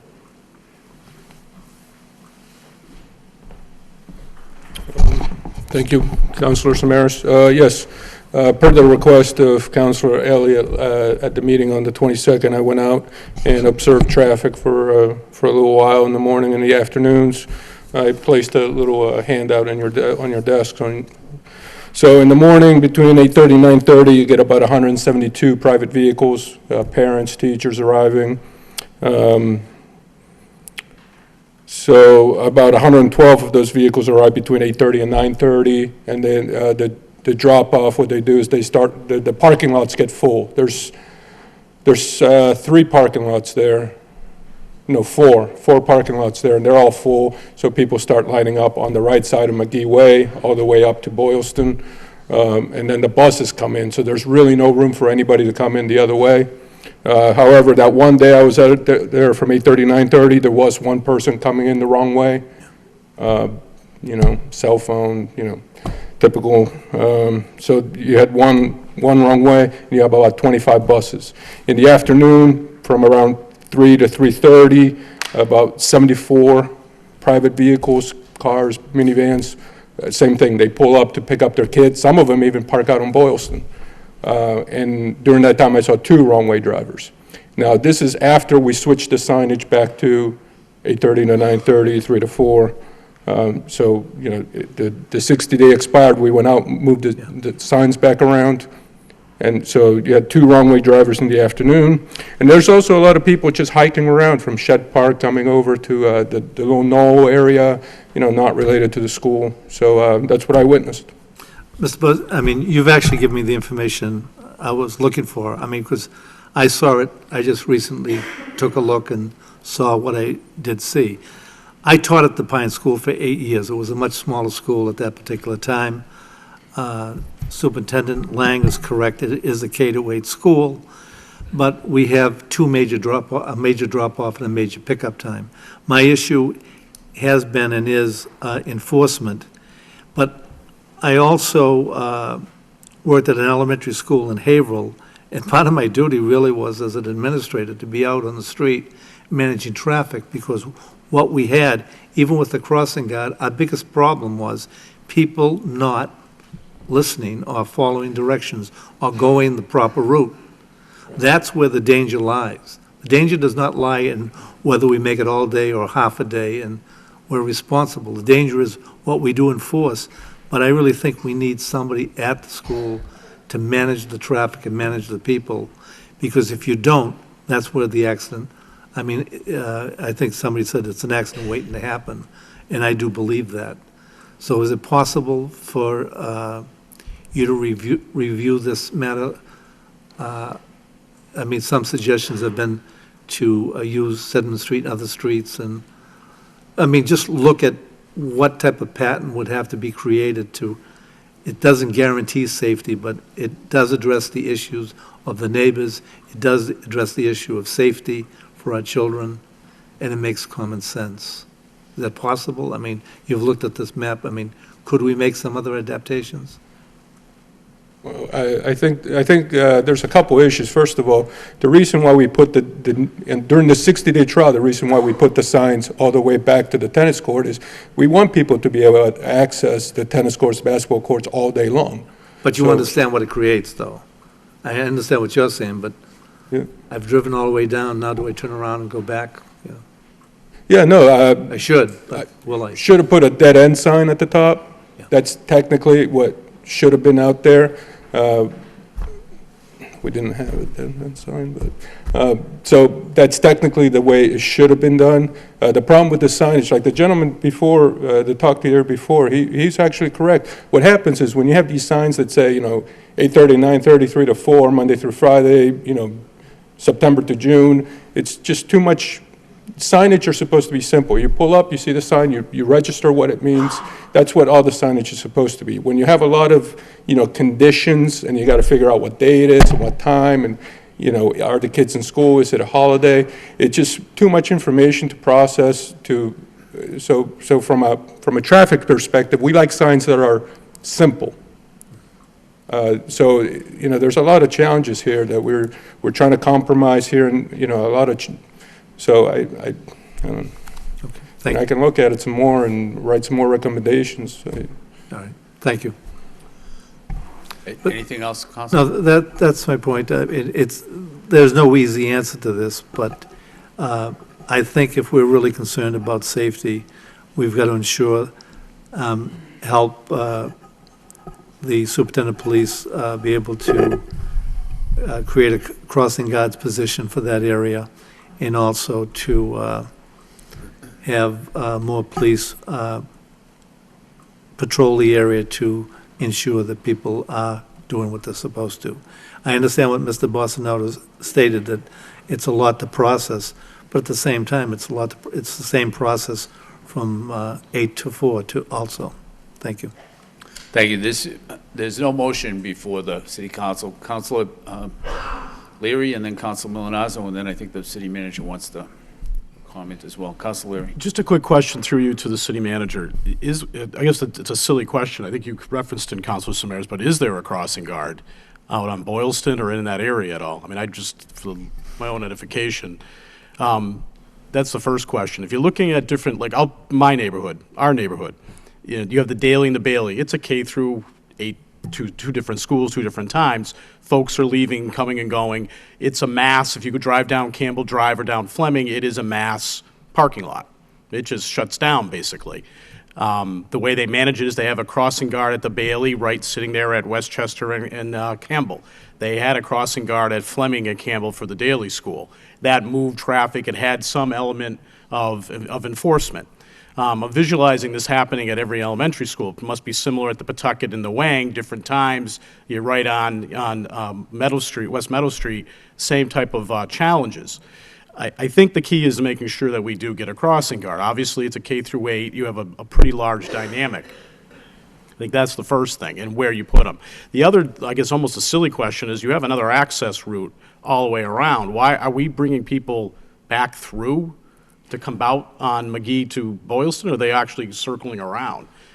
And I guess it's a naive question. Why aren't we letting them go around and coming out the other end on Boylston Street? Maybe there's a real good reason why we don't, but it doesn't seem to have two-way traffic coming back and forth, especially during hours when the school's open. That makes a lot of sense. Again, I'm not an expert, but just knowing how that works, it doesn't make a heck of a lot of sense. We don't shut down the Highlands in that area. We just don't for the Bailey and the Daly. I know we don't do it out in Pawtucketville for the West Meadow. I've been out there. That's a similar type of a population, probably even bigger in terms of volume of people that live there and number of students. I do agree with the concerns, though. I mean, my child walks to school to go to the Bailey, walks right through all that area where all that traffic's going on. So I deeply appreciate that concern. However, I think the key goes back to getting the proper management of it. And I think Councilor Samaras really articulated having a crossing guard, looking and having the engineer relook at some of the access roads.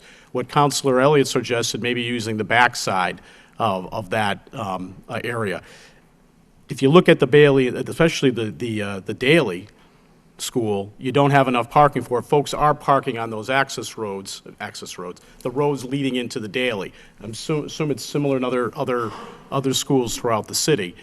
So that access is, quite frankly, if it's a problem for the Pine, it really is a problem for other areas that we need to be looking into, too, as far as having emergency vehicles entering. I share the concerns. I think at this point we need to leave the entry being as it is at this point in time, but we need to further follow up with certain issues, making sure that we have a crossing guard, making sure we have a crossing guard at the appropriate time, taking a look at how we're entering and exiting that particular school. Again, it might be a naive suggestion for folks to come out and leave the other way. I can't even think of the name of the road that goes around the park and out. Maybe that's a better suggestion. Again, I do appreciate the effort that's gone involved. I was part of the confusion last meeting as well, because it is a complicated issue. There is a lot of folks going to Shed Park. There are a lot of folks that are going into the cemetery. There are a lot of folks that are like transversing, cross-country teams, people running, playing tennis, what have you, all around front and back in that area. So I think putting additional thought into it is appropriate. I think looking for an avenue for compromise is appropriate, and I think some of the suggestions have already come out here from the floor. Thank you. Thank you, Councilor Milanazzo. Thank you, Mr. Mayor. I apologize. I have a bit of a cold. I certainly want to thank everyone for coming down this evening to talk about this neighborhood issue. I certainly respect the opinions of those that I heard both in favor and in opposition, but I have to tell you that I do plan to support the ordinance in front of us, but I think that some of the comments made by our colleagues this evening really should be looked at by the administration and do better management in front of the school, try to get a crossing guard there. I think it's important that in each council here and the people that spoke in favor and in opposition, public safety of the children are very, very important to us all.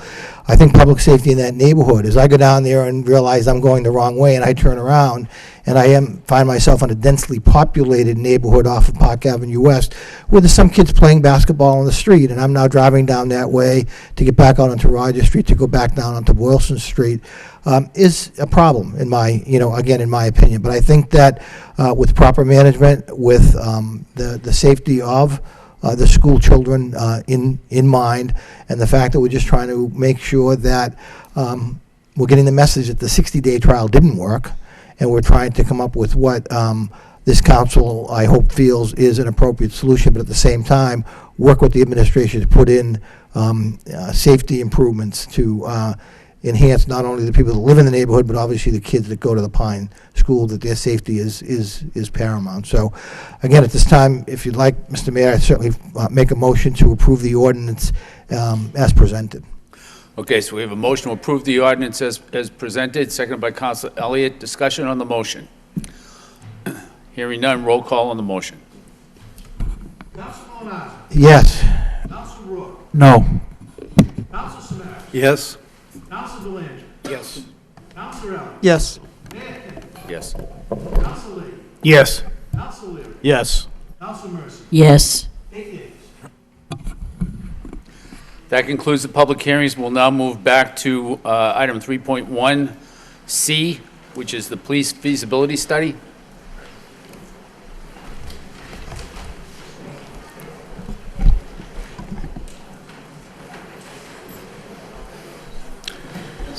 So, thank you, Mr. Mayor, Councilman, Manager. Can you hear me okay? My name is Bob Robichek. I'm the principal in charge for the project, the study. I'm also civic studio leader for LaValle Brensinger Architects, and we were retained to do this study. We're very excited about the opportunity, as this is a linchpin of City of Lowell's functions that serve the community. We worked with Architects Design Group. Excuse me? Who's a police Is your microphone on? I think so. Can you hear me now better? Okay. So we're very excited to have done the study. The study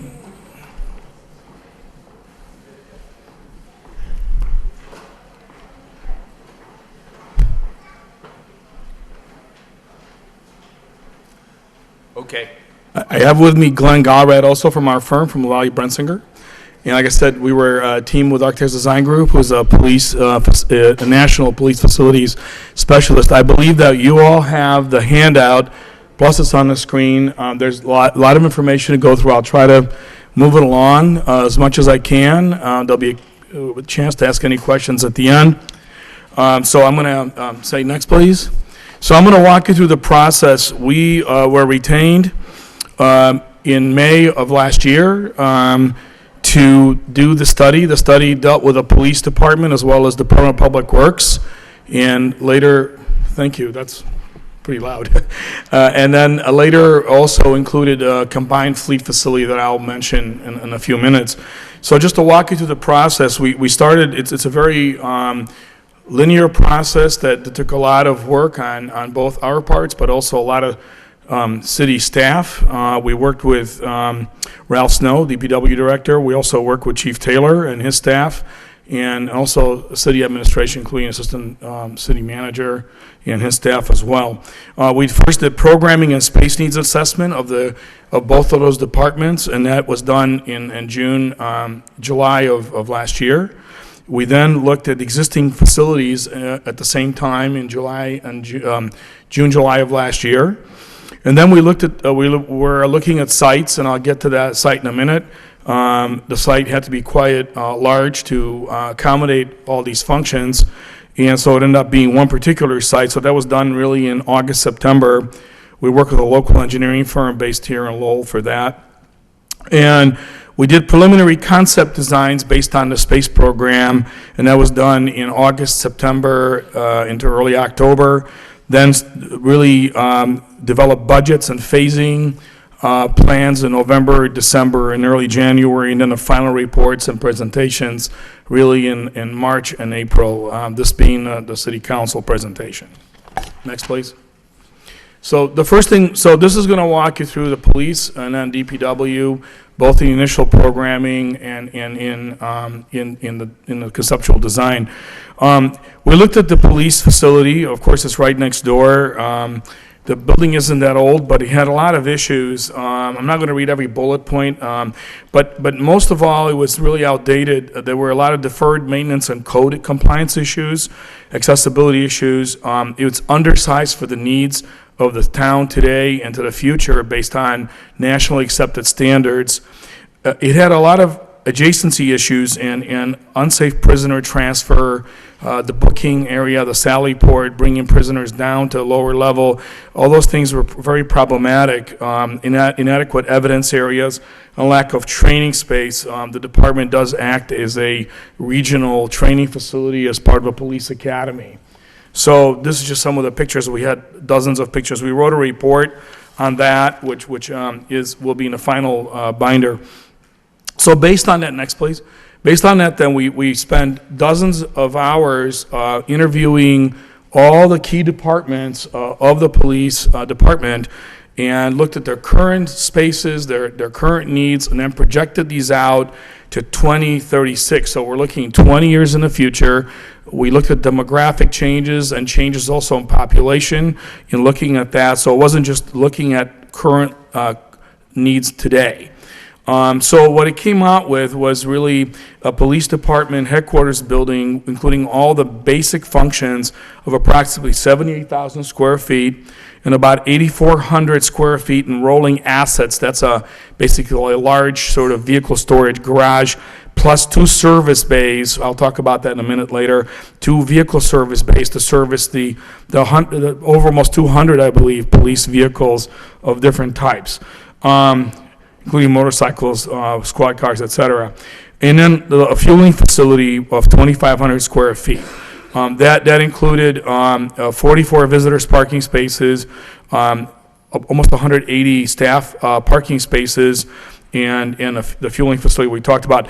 The items in gray below that were alternates 1, 2, and 3 were additional space needs that we didn't prioritize as the first priority, working with the city manager's office and the police chief. They really consisted of a training component, which parts of which are currently on Middlesex downtown in a parking facility on the ground floor, a firing range for training, which also plays into the training component itself, not just for current staff, and then a possible parking deck to free up more ground level space. And these were sort of alternates in the priorities. Next, we did the same thing with the DPW. DPW also is made up of a lot of different components that make that up. The current facility is located in a repurposed car dealership facility on the edges of Lowell, Mass. I'm sure you know where it all is. The facility also is outdated, undersized. It has a lot of code and deferred maintenance issues. A lot of very expensive equipment, like very expensive plow trucks and salt trucks, that are being stored outside rather than indoors, and that's something a lot of municipalities of the size of Lowell are moving towards, that indoor storage because of the expense of the rolling stock. Inadequate shops and storage areas, material storages outside the bins, the material bins were insufficient, and also the support functions for the staff is insufficient in terms of locker room and showers and things of that nature. The other thing that's really tight on that site, and Ralph will support that, is very tight traffic flow on that site because of the large vehicles that move through the site, such as plow trucks, salt trucks, and other large vehicles.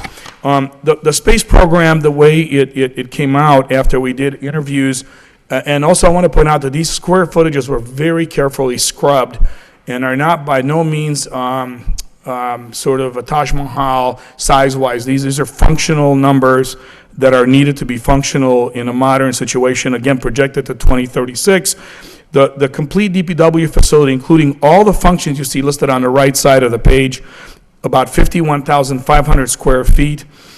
The combined fleet maintenance I want to spend 1 minute on. During the process, when we were doing the programming and planning for police and DPW, we were asked, and this is in August, September, we were asked to look at a combined fleet facility, which was modeled after another similar sized city that we designed the facility for. This city, I know this Deputy Fire Chief right there. Their fire trucks, he'll tell you, in the current maintenance bay, the new ones don't even fit there, and the new ones actually barely clear the doors by about an inch and a half or so, I believe. Between police, DPW, and fire, you're looking at almost 450 vehicles of rolling stock. By doing a combined fleet facility, which is at 29,800 square feet, you were able to bring all your maintenance and all your vehicle fleet maintenance, parts, inventory, all of that into one single facility, which will save the city money and time. So that's what that piece is. And then the fueling facility, which we just discussed, which, as Glenn points out in a slide, is included with a police function. The other two parts of it, the alternates, really spoke to, and you'll see in a minute, spoke to an indoor vehicle storage facility for large trucks and to keep them under cover and ready to go in emergencies in the wintertime, and then a salt shed. So that's what made that up. Next, please. So as the site that we needed was quite large, obviously because of all these functions, and also the need to separate the police and DPW functions. The site that the city provided us with is the site that you see there, which is off of Tanner Street. You can see what the connector is right there, and Gorham Street and Maple Street. It's about 24 acres. It is definitely unusually shaped, but interestingly enough, a very, very well-suited site for this function. Just quickly talking about the site, you see in the red there where the site's located right now versus the entire city. It's reasonably central, and that was one of the other challenges, that to find a site of this size, it was hard to do that in the central areas of Lowell without pushing basically to periphery areas of the city, which affects how you deliver the service. And then so the police is on the left in blue, and DPW complex on the right in a tan color. And I will spend more time on the sites in a minute just to give you a feel for it. So the first thing we're going to talk about was just the police headquarters, how it developed.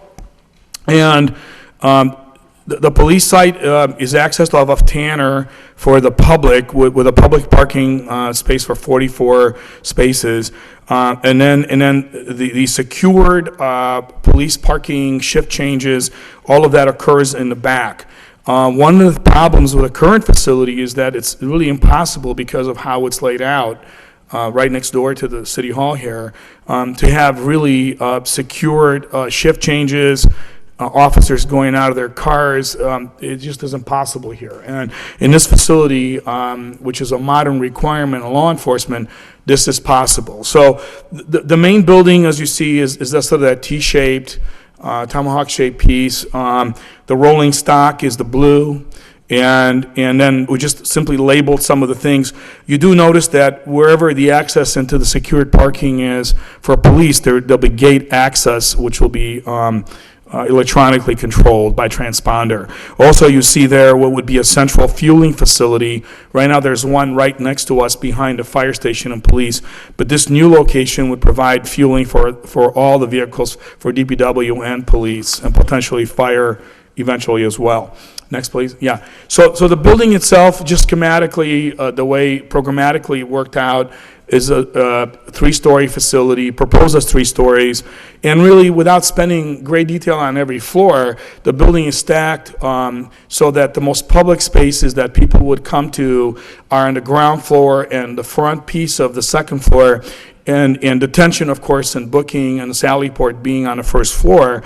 And then as you go up, next floor, please, as you go up, the areas in green are the public access areas like firearm licensing, personnel, admin services, family services. But as you go away from the corner, the hub, you get into police staff only areas, more private areas, such as evidence or physical agility, locker rooms, and things of that nature. And the last floor, which is the most private of the floors, would have the chief's office, emergency, EOC, 911, and gang unit, and some of the other more really areas that public does not access. So it's really stacked in that manner. Next, please. So we had a cost consultant on board for the study. This cost consultant basically specializes in nothing but Massachusetts municipal, civic, public safety type projects. And so we worked very closely with her to develop a basis of design for the general quality of what this building might be, and then work with her to develop a budget that's projected, by the way, and I want to point that out in the upper right-hand corner of the kind of a brown bar, for being bid or procured in the third quarter of 2018.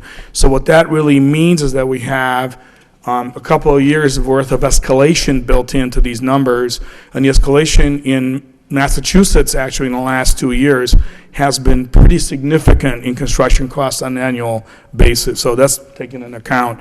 So basically, just to explain it briefly, you see the cost of the 78,000-foot police station, the rolling assets, which is obviously less expensive. It's more of a vehicle storage and with 2 service bays. I do want to pause for a second and say that the 2 service bays were included in the police equation in the study, the way it's presented here, because it may be possible that the combined fleet maintenance facility may not be built for a while. So we wanted to make sure that the police, which currently has a separate maintenance facility off-site, was able to maintain their vehicles on-site in this new facility. So that's why you see the service bays. And then site work associated with the paving, the grading, storm sewer, et cetera, and then the fueling facility itself. So the overall projected cost of this facility for third quarter of 2018 would be about $55.4 million. And then below that, you do see the value of some of the alternates that are not part of the basic police facility, but we just put them in to show you what some of the order of magnitude dollars would be for those functions. DPW complex, as we said, is on the right side of the site. It is able to act independently of the police. It has its own egress and ingress out of the site, especially because of the large vehicles that DPW would have, such as plow trucks, salt trucks, things of that, graders, things of that nature. That's made up of a couple of different buildings. I'll talk about in a minute. And those next, thank you. And those would be, the building on the left includes all the DPW functions as they are today, and again, pushed forward to 2036 for any growth, which is reasonably minimal growth. It was less than 5 or 7% growth in space. The area to the left of that, where you see the vehicles, that would be the combined fleet maintenance facility, which would take care of the police, DPW, and the fire fleet of cars and trucks and large fire trucks, hooks and ladders. The other 2 buildings that are shown as a part of that, which are shown as alternates, would be approximately a 50 vehicle indoor parking, we call it a truck barn, which you see on the lower left side, which enables these vehicles to be stored inside and be ready to go without having to be shoveled off, or some of them are diesel. They don't have to be turned on and run for a long time because they'll be ready to go in case of an emergency. And then the salt shed, which currently is located, I believe, at the current facility. So the way we're almost there. So the way the DPW budget came out, you see there the combined fleet maintenance. At $29,800, and then the DPW facility, which is that L-shaped, sort of hook-shaped facility, at $51,500. That came, and then we had the site work for that because it's quite extensive with the paving, again, the paving, grading. The site actually is pretty flat, and it's very conducive to this kind of work, but it's still quite a bit of site work with utilities and everything else, and that came out to about $41.8 million for the DPW. And then down below, we indicated the alternates number 4 and 5, which are the vehicle storage building we just talked about and an assault storage. Next, please. So we just, during the preliminary design process, we did a series of renderings. I'm sorry, one of the images didn't quite come out on your handout for some reason, but they're correct on screen. But we just looked at how the site would work. The site actually, while being somewhat unusual shape, actually worked very well for this need. And this just shows you how the components might array themselves on the site, and you get a pretty good feel for circulation and also vistas, what you might see off of Tanner and some other vistas you might get. Last but not least, so then the last page is a summary of a combined project budget. What it shows above the 2 lines is it shows the potential cost of doing both the police facility and DPW, the basic components of it, in one combined project, and that would come out to approximately $96.6 million. Again, that's indexed for 2018 third quarter. The other items down below are itemized just for informational purposes so that you can get an idea as to what those components that we have stripped out of the basic police and basic DPW might cost. If the functions are done at the same time, there would be a savings definitely, because as the project gets larger, the cost per square foot goes down, so there's some savings there. The other thing is that, again, as I said a few minutes ago, the Massachusetts civic public market is running, pretty hot right now. Nobody knows what's going to be like in third quarter of 2018, but if it continues, you're looking at a pretty significant escalation, and every year that you would postpone another phase of it, the cost would increase because of that. So thank you very much for your patience. I hope I haven't rushed through it too much, and we'll open for any questions you have of us or the city manager on that. And I want to thank the chief and Ralph and their staff for working very closely with us. It was definitely a long process, a very thorough process, and hope the city's happy with the product. Thank you. Thank you very much. We'll open up to the city council. Is there any discussion on item C? Councilor Milanazzo.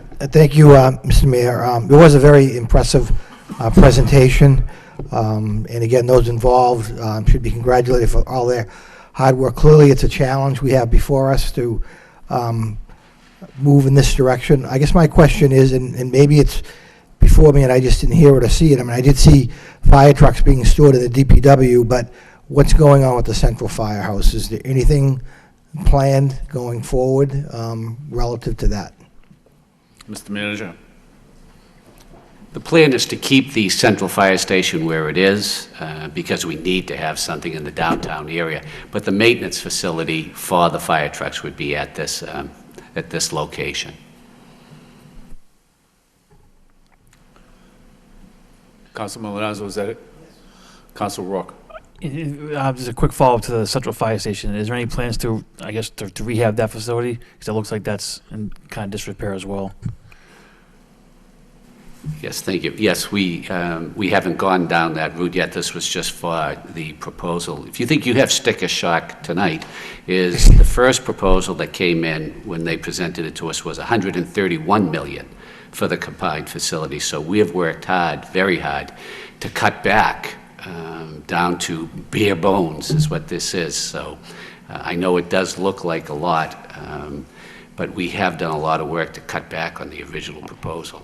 So one more question. With the high school down the road as it is, and $96 million proposal for this, is there a ceiling or a limit we can go to for debt down the road? Mr. Mayor, yes. Mr. Manager. What we plan to do is come back with a financial analysis of the different scenarios that have come up relative to the police station. One, to put $1 million in just to do the Band-Aid approach, $30 billion to bring it up to code, or the $55 million to do this police station as we have toned it down, and we'll have a better understanding of what tax impact that would have for the residents and in our budget. But I can tell you this: you can't do the high school and this without increasing the taxes. Yes, I guess for the CFO, is there a limit that a city or a town can go to against borrowing?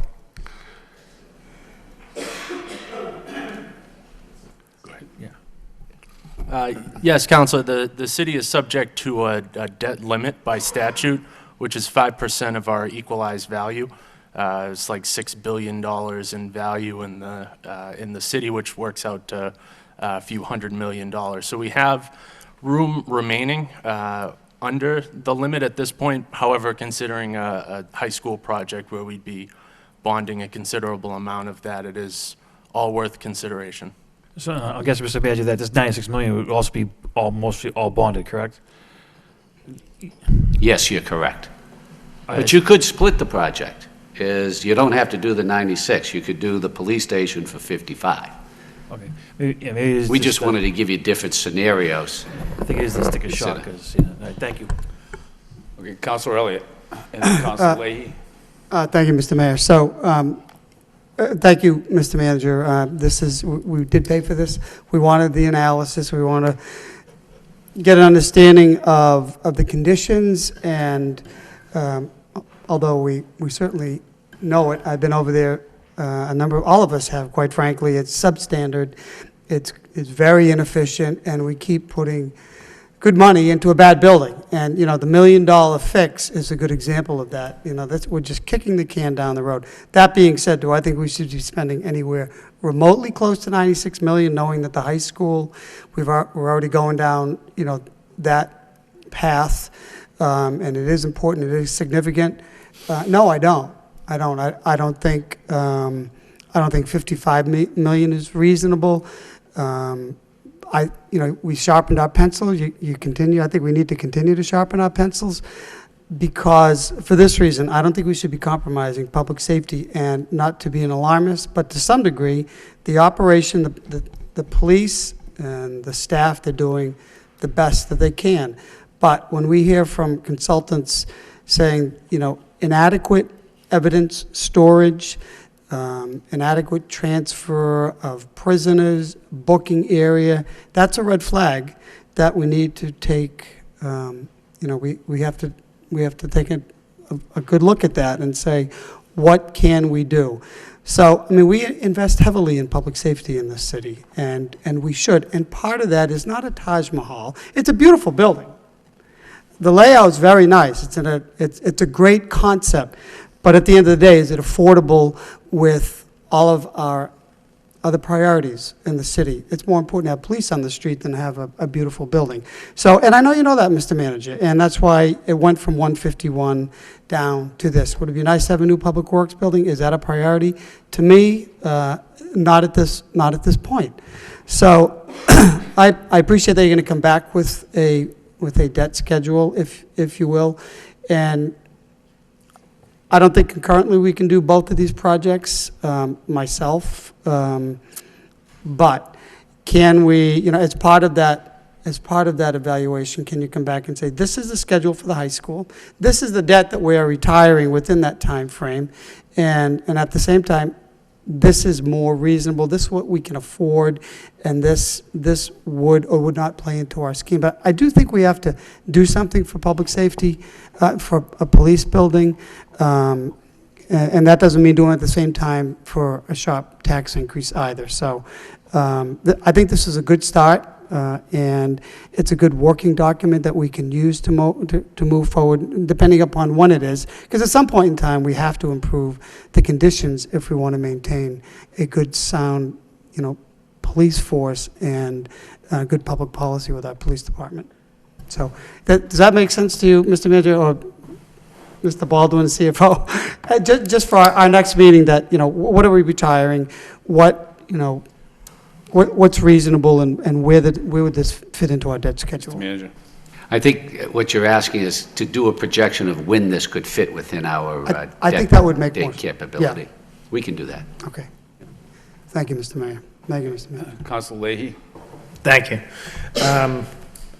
I like the ideas. So through you to the manager, when you come back with the projected revenue and stuff, so some of the questions I would have is, obviously you'll put this in there. So what's the potential development of Tanner Street when we redo that? What's the tax revenues coming in, any new buildings over there, whatever? What do we think we're gonna do with the old DPW? What's that worth for development over that way? Maybe for UMass Lowell or whatever. And then, are there any potential revenue streams as far as maybe a regional booking facility, training facility, regional training facility we can make money off of? And then, are there any grants that contribute to this, federal grants that contribute? So there's a lot of potential on Tanner Street when we redo that to earn to make money to sustain this and to pay for it, so, look forward to the report. I'm sure that'll all be in it, right? So, okay, thank you. Thank you, Council Leary. Just a quick question, just kind of the big project obviously is the high school. Do we have any idea what timelines, I know the timelines are a year to 2 years out, but that's the cost, I think, in terms of what we're gonna need to bond. How much we were talking 225 million, 250 million. That's all pie in the sky until we start really putting, designs together and having that discussion where it's gonna be, et cetera. That's gonna be put into your bond analysis. What time frame do you realistically gonna be able to put that number into that equation? Mr. Manager? Tough question, but I mean, that's kind of the whole. We'd probably start taking on interest on the high school project in 2020. Okay. But what number you're going to be able to use? We don't really know the final. We can't use a number, and the SBA keeps telling us don't quote a number. They don't want us. No, I think that's part of the challenge Yeah. for you to come up, because that's going to be the largest, project we're going to be doing, no matter, even, this is large, obviously, but that's going to be significant. If we can't really pinpoint that number, this is going to be that much more challenging for you to develop. Through you, Mr. Mayor, but I'm really impressed every day with this financial team. They have those figures, and they're going to be able to provide them for you and tell you when we could fit this in to our debt service. Okay. Any estimates on the high school then, as far as debt servicing? Any time frames in your mind? Estimates, I guess, is the best way of saying it, before you be able to really know. Oh, you go ahead.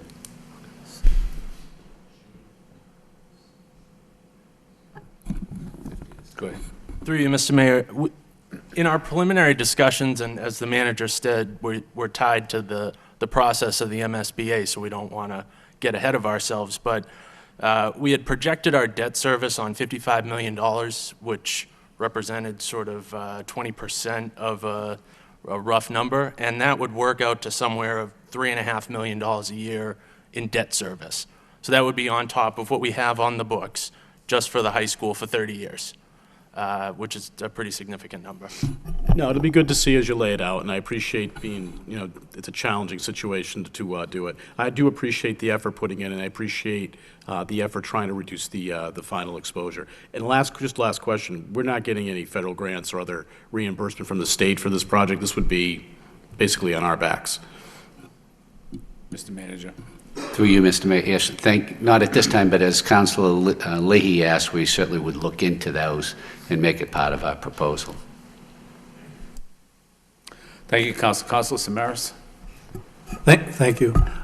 Actually, all the questions really have been asked, but the question that Councilor Leary just alluded to, I know the cost of the high school does have almost 80% reimbursement by the state, and we don't get that reimbursement with the police station. But where we have a college and a community college and federal facilities, is there any way to leverage what our needs are against all of that? Is that a possibility? When we looked at the Tiger Grant in Annell, nobody thought that that was possible, but look what you pulled off. So I'm saying, is that in the realm of possibility, anything like that, for acquiring funds support? Mr. Manager. Well, what we did with the Tiger Grant was pretty beneficial to UMass Lowell, because we took on all the debt service. They're going to contribute to the payment of it, but we put it as part of our ceiling. They didn't have to worry about that. As far as the garage goes, I'm getting a hard time having them pay for the repairs we're doing to their nested parking spots. So, when I look at this proposal, I'm looking at it as our nickel completely and applying for any money that we can get. But I really envision this as our nickel-only responsibility. Thank you, Councilor Brooke. And Mr. Manager, this wouldn't include any land acquisition fees either, right? Mr. Manager. That's an excellent question. This does not include land acquisition costs, which I estimate, and I don't want to quote anything, but you're talking about $2.5 billion per parcel. Yeah. So that's an additional 2.5 for each project for land acquisition. It's a good presentation, at least, so thank you. Any further discussion? Mr. Manager. I just want to congratulate the feasibility team that did this, especially putting up with me and my caustic remarks about the cost of this thing. But I think you see that we've cut it back. I think it's a great presentation. They did an excellent job, and it's certainly something food for thought for us as the time goes on. Councilor Mercia. Thank you, Mr. Mayor. Through you to the city manager, that was an excellent presentation. If only we had the money, that would be great, because these are great proposals.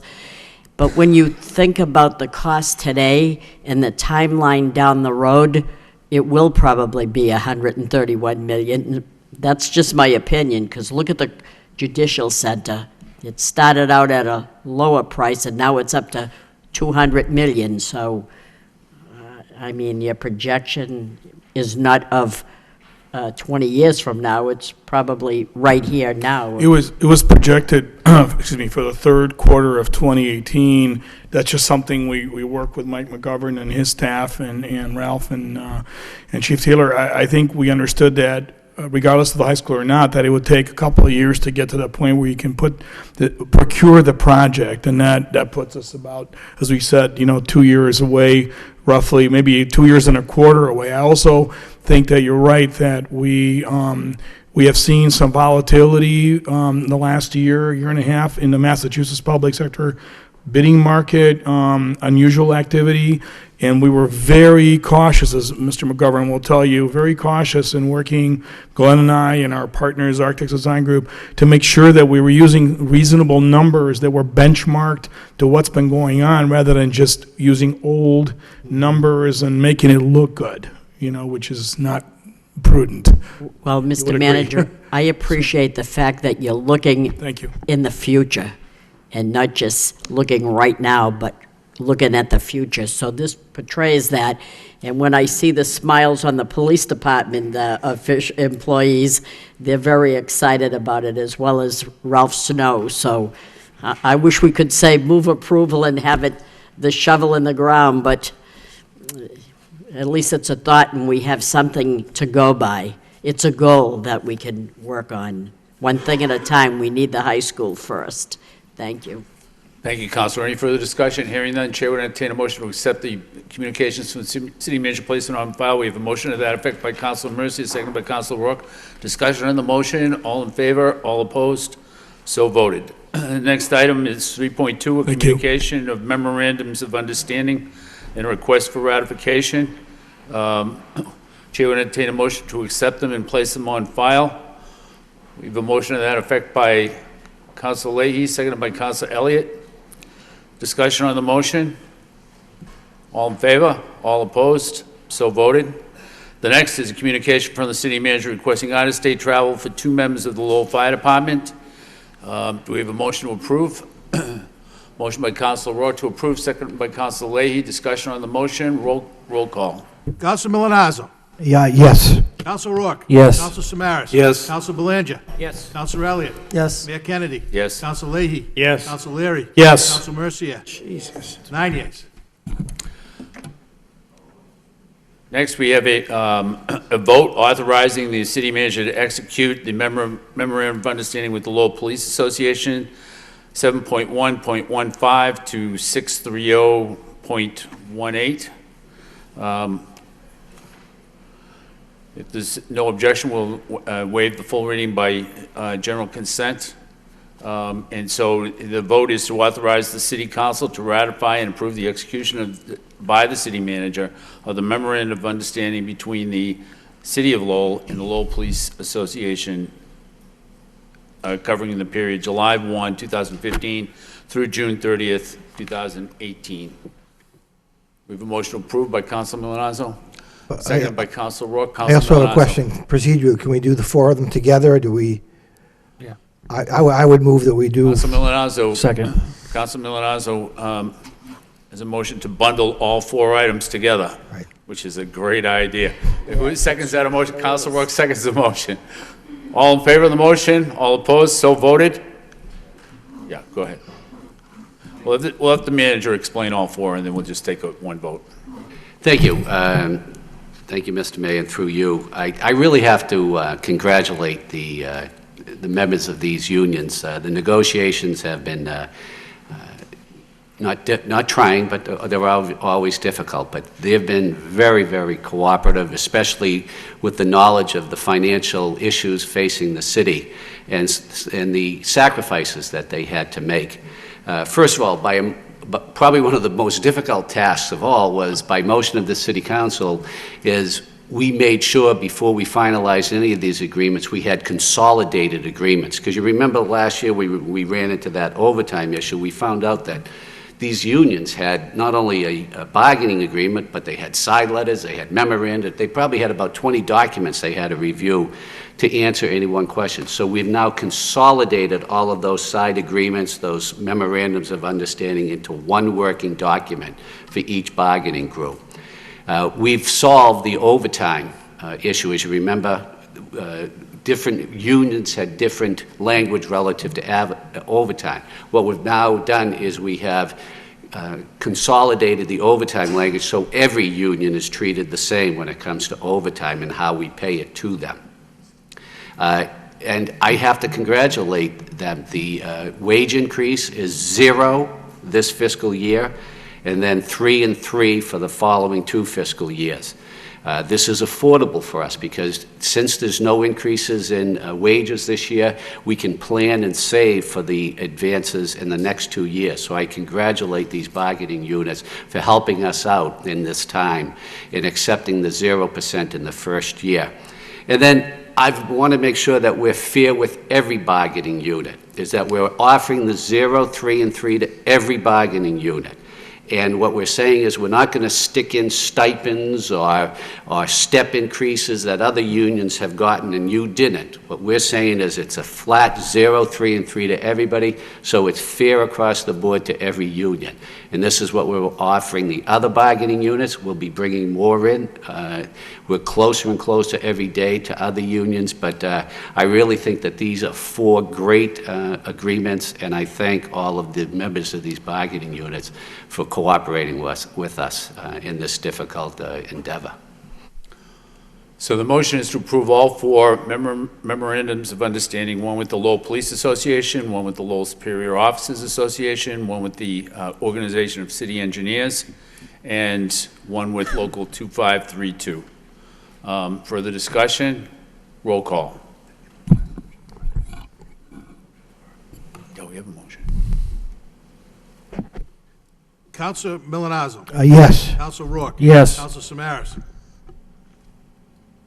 Counsel Belanger. Yes. Counsel Elliott. Yes. Mayor Kennedy. Yes. Counsel Leahy. Yes. Counsel Leary. Yes. Counsel Mercia. Yes. 8 yeas. Next item of business is a vote authorizing the city manager to exercise a license agreement with the Thirsty First Tavern and the Grill Corporation. If there's no objection, we'll waive the full first reading and go by general consent and go to the second reading, authorizing the city manager to execute a license agreement between the City of Lowell and Thirsty First Tavern and Grill Corporation for use of a portion of the city property adjacent to the premises at 280 Central Street in Lowell for the purpose of sidewalk seating. We have a motion to approve. Motion approved by Council Rourke, second by Council Mercia. Discussion. Roll call. Counsel Milonazo. Yes. Counsel Rourke. Yes. Counsel Samaras. Yes. Counsel Belanger. Yes. Counsel Elliott. Yes. Mayor Kennedy. Yes. Counsel Leahy. Yes. Counsel Leary. Yes. Counsel Mercia. Yes. 9 yeas. Next item is a vote to transfer the amount of $2,514 and $45,532 to the Pet Fest and police training. There's no objection, we'll waive the full first reading by general consent. And so the vote is, the second reading is to transfer the amount of $2,514 to provide funding related to Pet Fest for upcoming community event and to transfer $45,532 to provide training for the police department.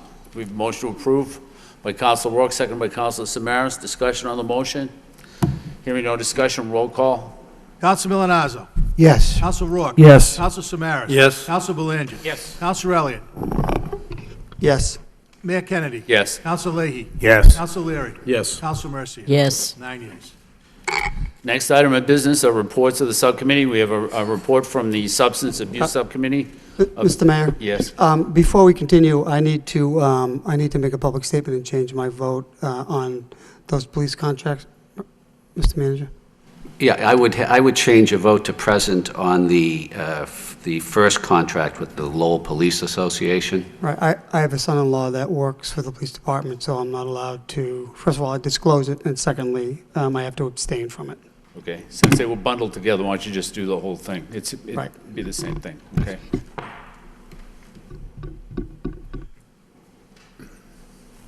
Are we good on that? Yeah, I'll note it in the minutes. Note that in the minutes, right, thank you.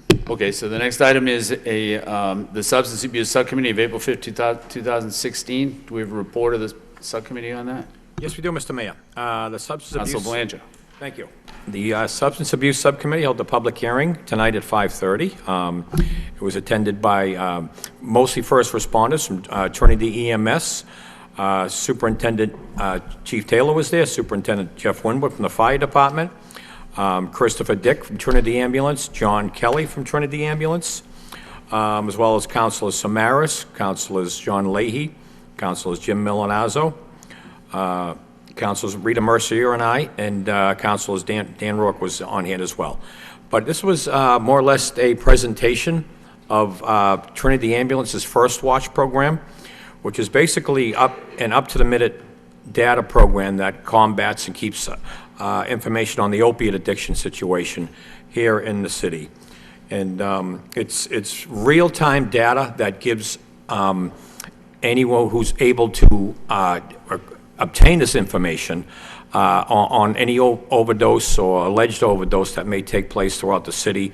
It's a very detailed report that we get considering age, what part of the city, what time of day, what hour of the day. All sorts of information is in there, and it's an extremely valuable program because it allows us to see if we see a heavy concentration of overdoses in a certain neighborhood or street, then we can send resources there to combat that.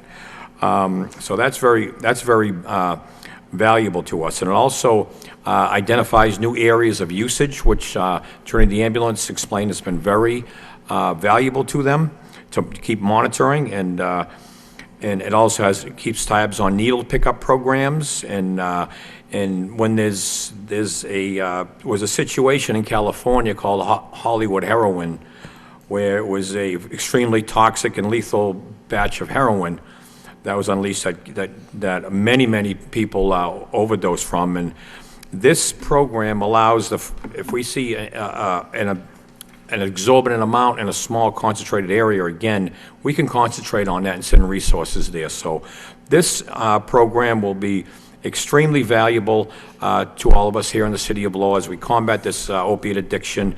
And what's very important that it has triggers. That in the report, the computer will identify opiates or heroin or veteran, as Councilor Mercier brought to our attention to, see if they can include that tab, veteran, in the report to get that individual services as well. So this is a program that only approximately 9 or 10 throughout the whole country have this kind of technology here. So we're blessed to be one of them. But the statistics still, unfortunately, still continue to rise here in the city of Lowell.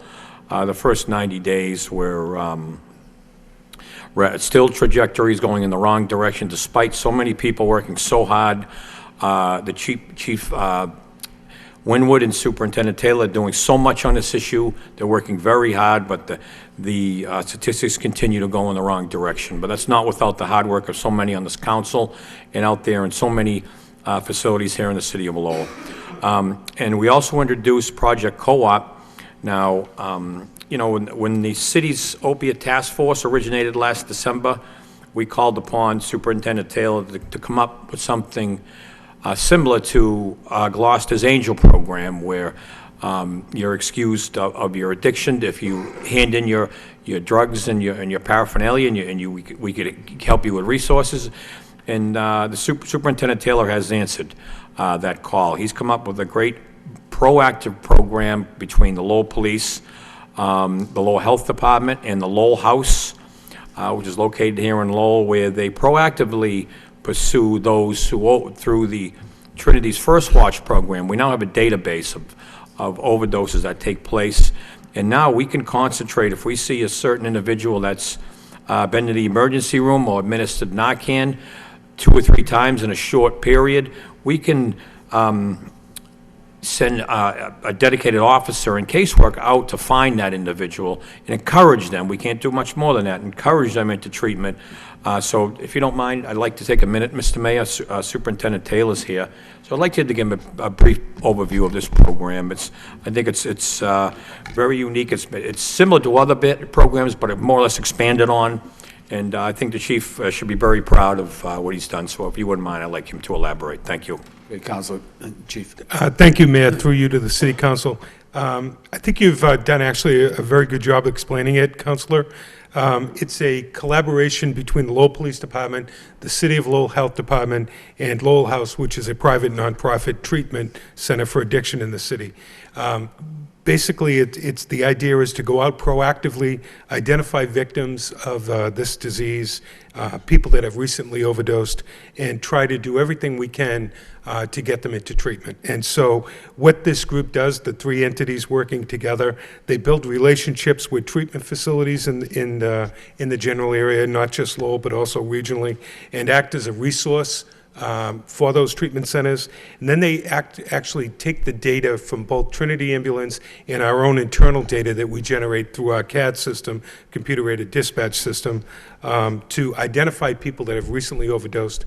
They go out and they do home visits, or they try and get information about where they reside, and do everything they possibly can do to encourage these individuals to get into one of the treatment centers that we've built a relationship with. And if that involves driving them to the treatment center, if it involves making those phone calls, those outreaches, that's really the objective here. Also, what they do, in addition to those people that have recently overdosed, they also go out into some of the homeless camps in the city and do the same type of dedicated legwork. They also go make special outreach to people that have veterans in the community. So I think we're trying to take a proactive approach to this, get those individuals that are most susceptible to it, the people that have recently overdosed, and get them into treatment by any means possible.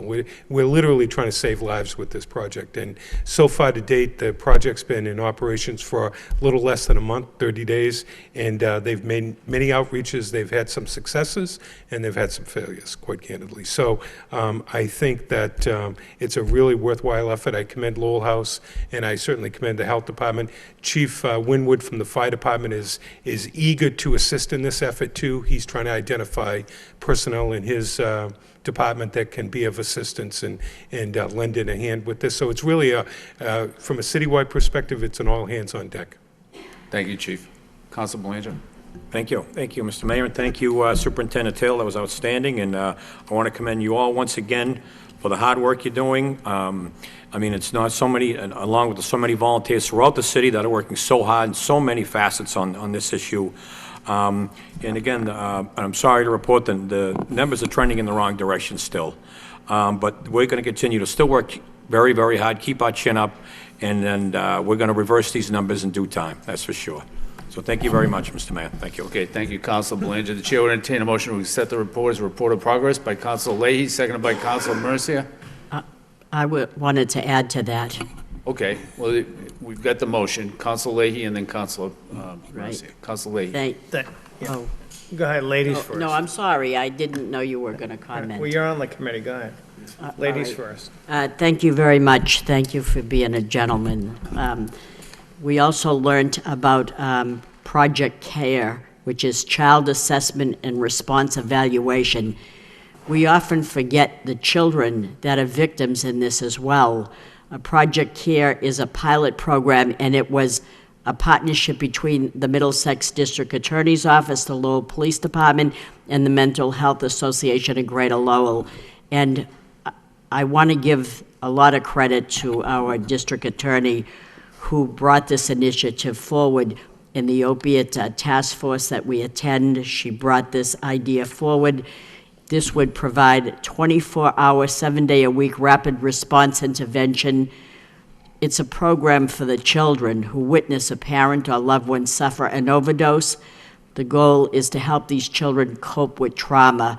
There was an incident, and I can't even get it out of my head, where the two children were alone with the mother, and they thought the mother was sleeping, and so they went to sleep, and the mother was there, and they woke up in the morning, she was still sleeping, so somehow the older one contacted the father, the grandfather, and it seemed that the mother was dead of an overdose. A child goes through such a trauma when that exists, so I'm glad that she didn't forget the children in this, and I think that's a very important component, whether it be the veterans, and there's help available for them at the Bedford VA Hospital.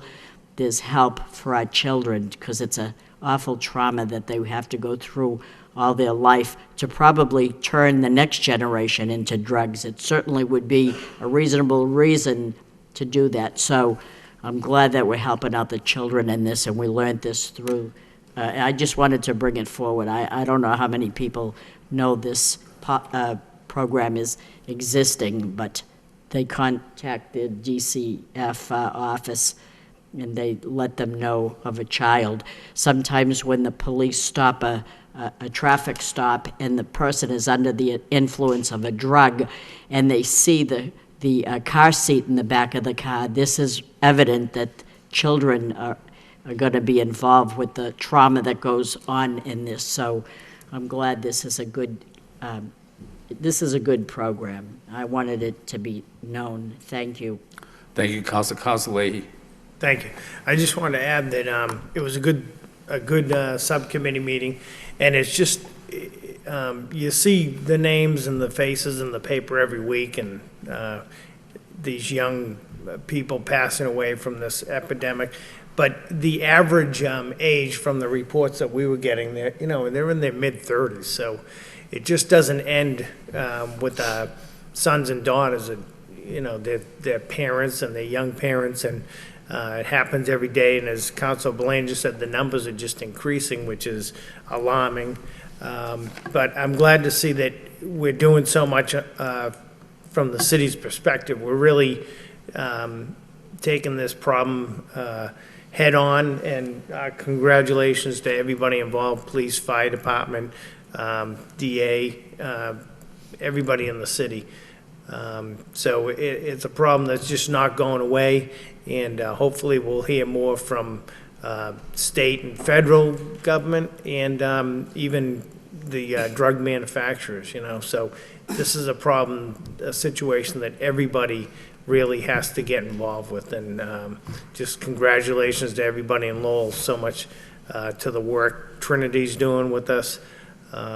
It's just a shame, and hopefully we're going to turn the corner and these numbers will start to drop. But for now, we're doing our part, and I just wanted to echo the comments of Councilor Belanger.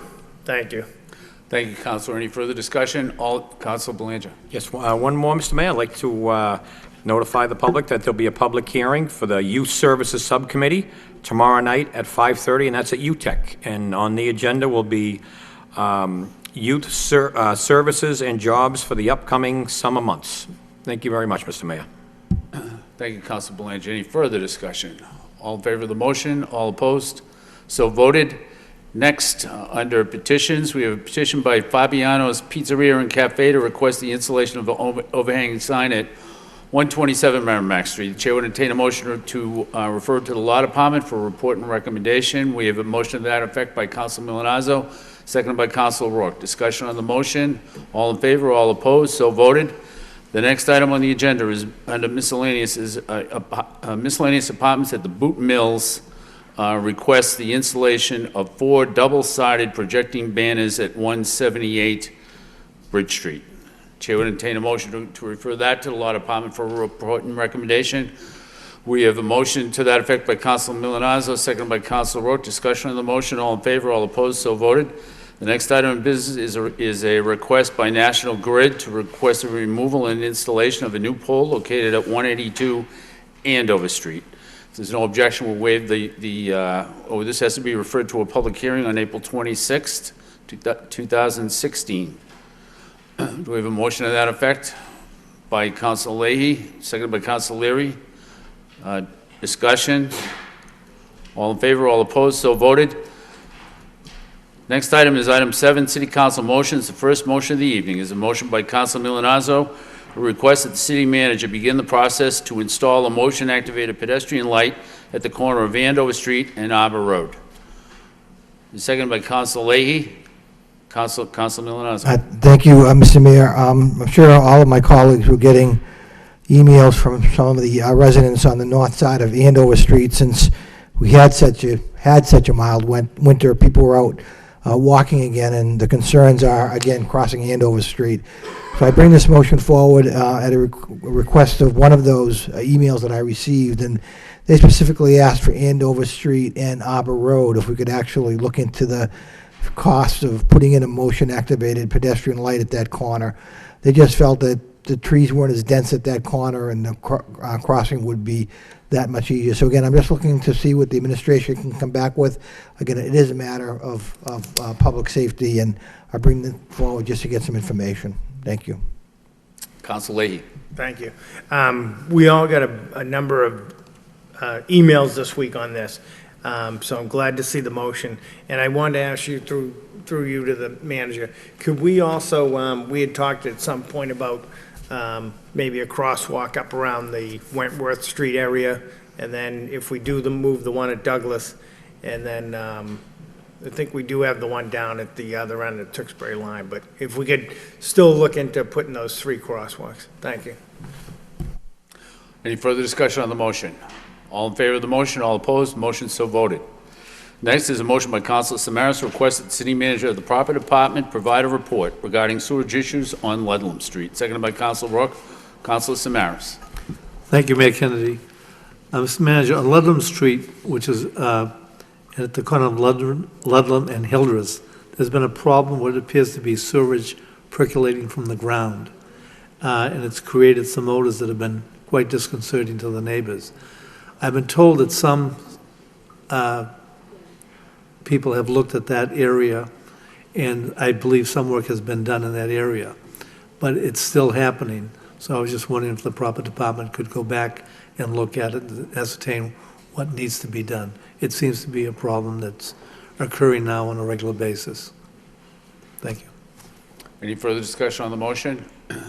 Hearing none, all in favor of the motion, all opposed, so voted. Next item is a motion by Councilor Samaras to request that the city manager provide a report regarding the economic viability of residential housing versus high-rise commercial development at Connector Park. If there's no objection, Councilor Leary has a similar motion, which is item 7.7. So if there's no objection, we'll take both motions up at the same time, and that way the motions don't require a second, and we'll start with Councilor Samaras. Thank you, Mayor Kennedy. I think many of us attended a meeting in which the people who are planning to do new residential development made a very good presentation to the neighborhood up in the Highlands as to what they plan on doing. But my concern is that there is only, I believe, high-rise commercial, that this is the only high-rise commercial property left in the city. And we have an outline now of the economic value of the city having a residential development planned and put in place, and what economic benefits it would bring to the city. But I think we need to see what the economic value of keeping the property strictly for commercial development and what that would bring to the city. You know, over the years, I've seen a lot of things happen in this city. A number of years ago, I mean, Lowell was like many mid-sized cities, just grateful if anything was to be done in the city. If anyone was willing to build or develop any property, no matter what it was, it seemed that it would be accepted. But I think in this city, Mr. Mayor, under your management, and I think the support of the city council, we're going in the right direction. This is a high-tech city. This is, as I stated before, a city that's going in the right direction. It's going to be a college town. It is a city that's working towards the arts. But I think our taxpayers are looking at what is best for the city, what will eventually help the tax rate. We'll say be of such a value that if we want to build a police station, new police station, would be able to do it. And so I think what we have to do is where we are a city, that if you look at Haverhill, Haverhill's 35 square miles. And I think Lowell is what, 5 or 8? What's the mile? 14. 14, but it's considerably less than a lot of the other cities our size. And I think whatever land that we have that's available for commercial development, I think we have to be very careful that we don't waste it at this particular point. So that's my concern, Mr. Manager. And if we could have a follow-up report that would talk about the economic value of maintaining commercial property or zoning at this particular point, that would help out a lot. Thank you.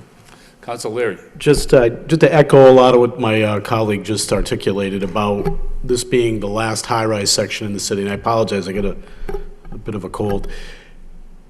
The key here, I think, is we're trying to change utilizing UMass Lowell as an incubator for startup companies.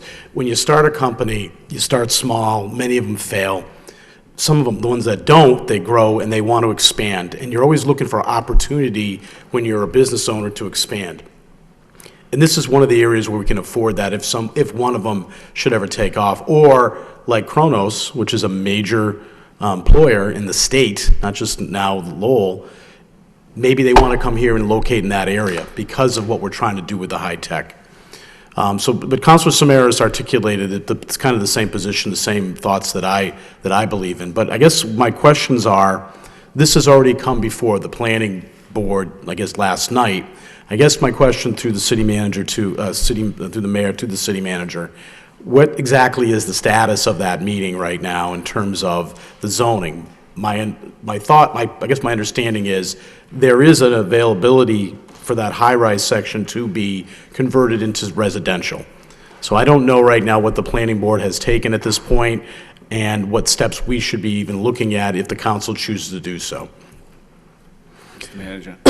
Excuse me. Thank you. Through you, Mr. Mayor. Right now, under the current zoning code, is that the planning board has the ability to issue a special permit allowing housing in the district, and it's solely within the purview of the planning board to do that. However, based upon what happens here this evening and the direction that you would give me, is I would contact the planning board and tell them that we want to, if you do want us to weigh in on this, that we want certain information and we want to weigh in on what we think is the best use of the property. And I just asked them to slow it down until we had the opportunity. Because last night was really an informational meeting where they presented their proposal, but no votes was taken on it, no final decision. So there's still time to give input from the city council.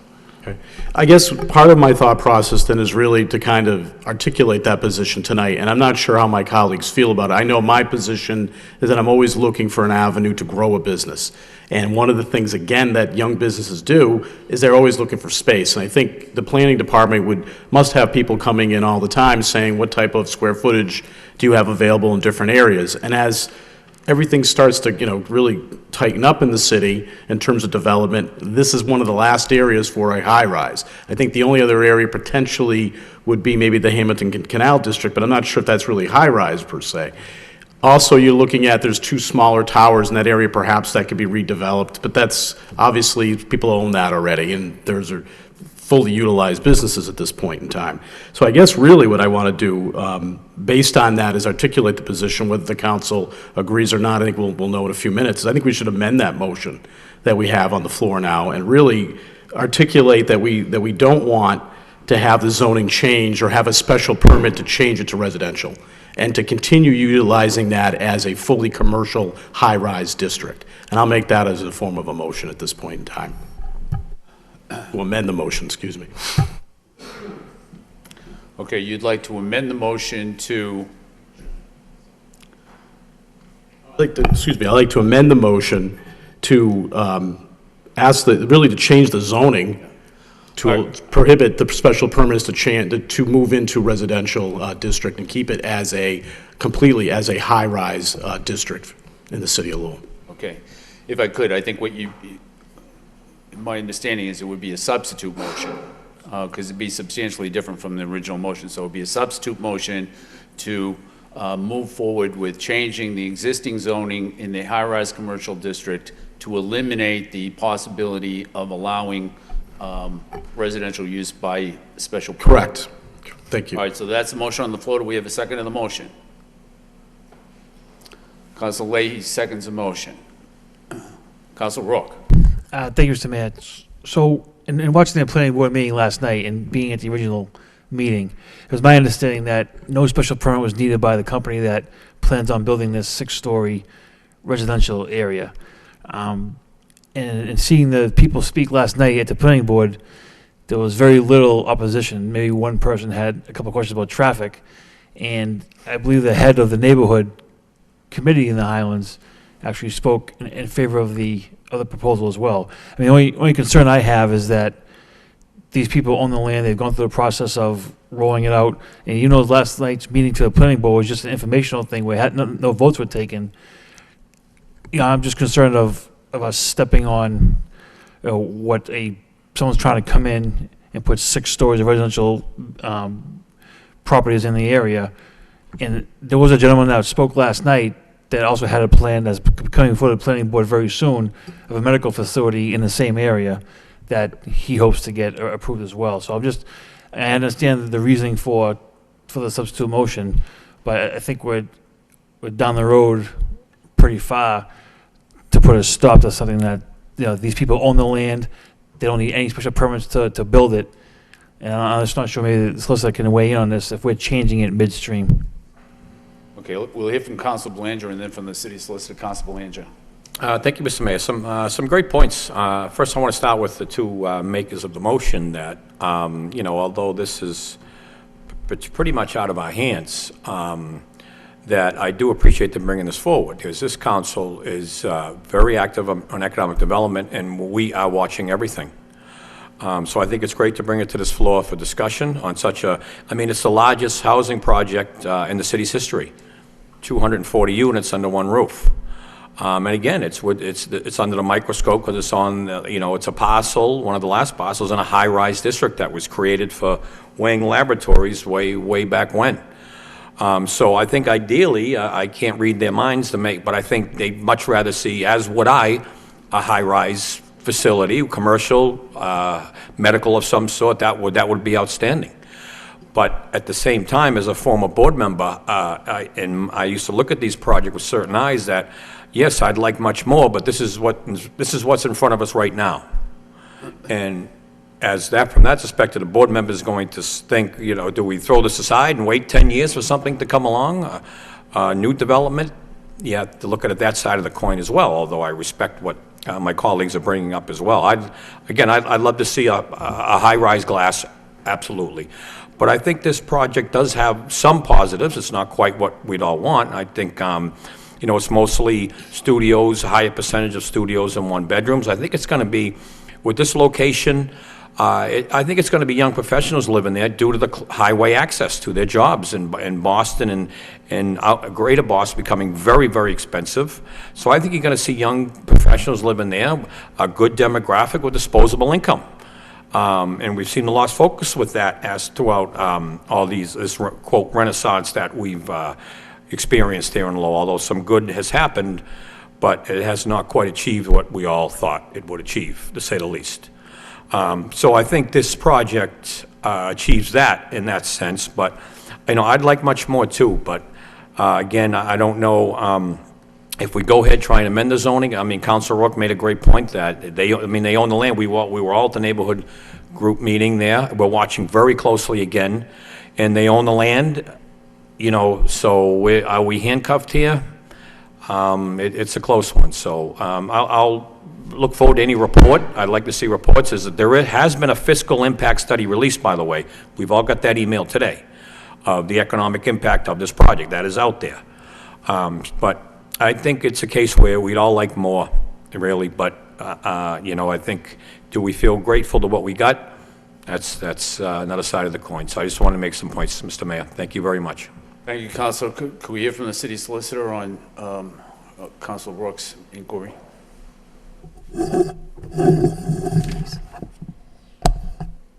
Sure. As to the question of the ability of the council to change the zoning, you can change the zoning at any time.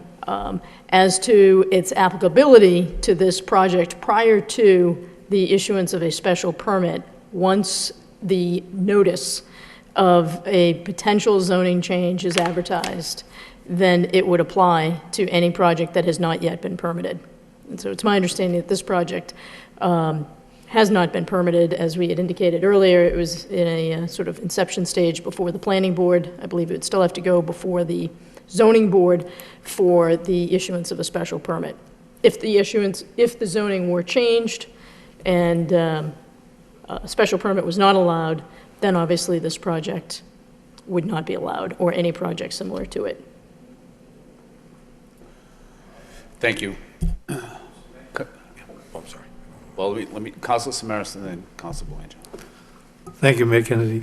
No, I'd like to go back actually to my original request, and that was a report from the city manager, or however you would get that, on the economic viability of a commercial development for that property.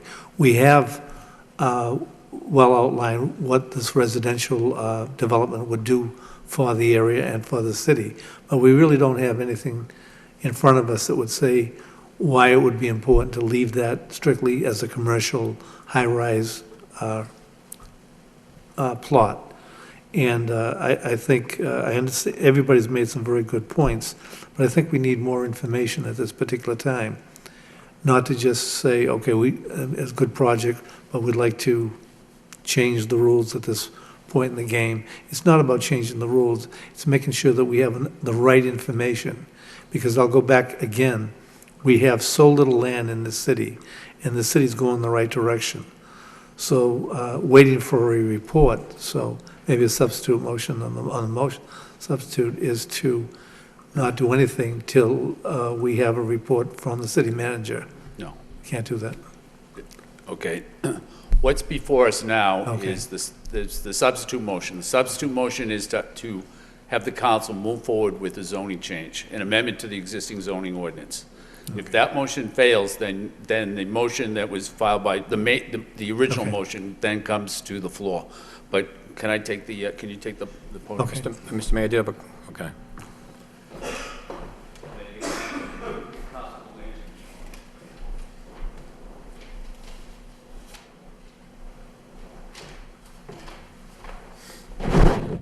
Councilor Belanger?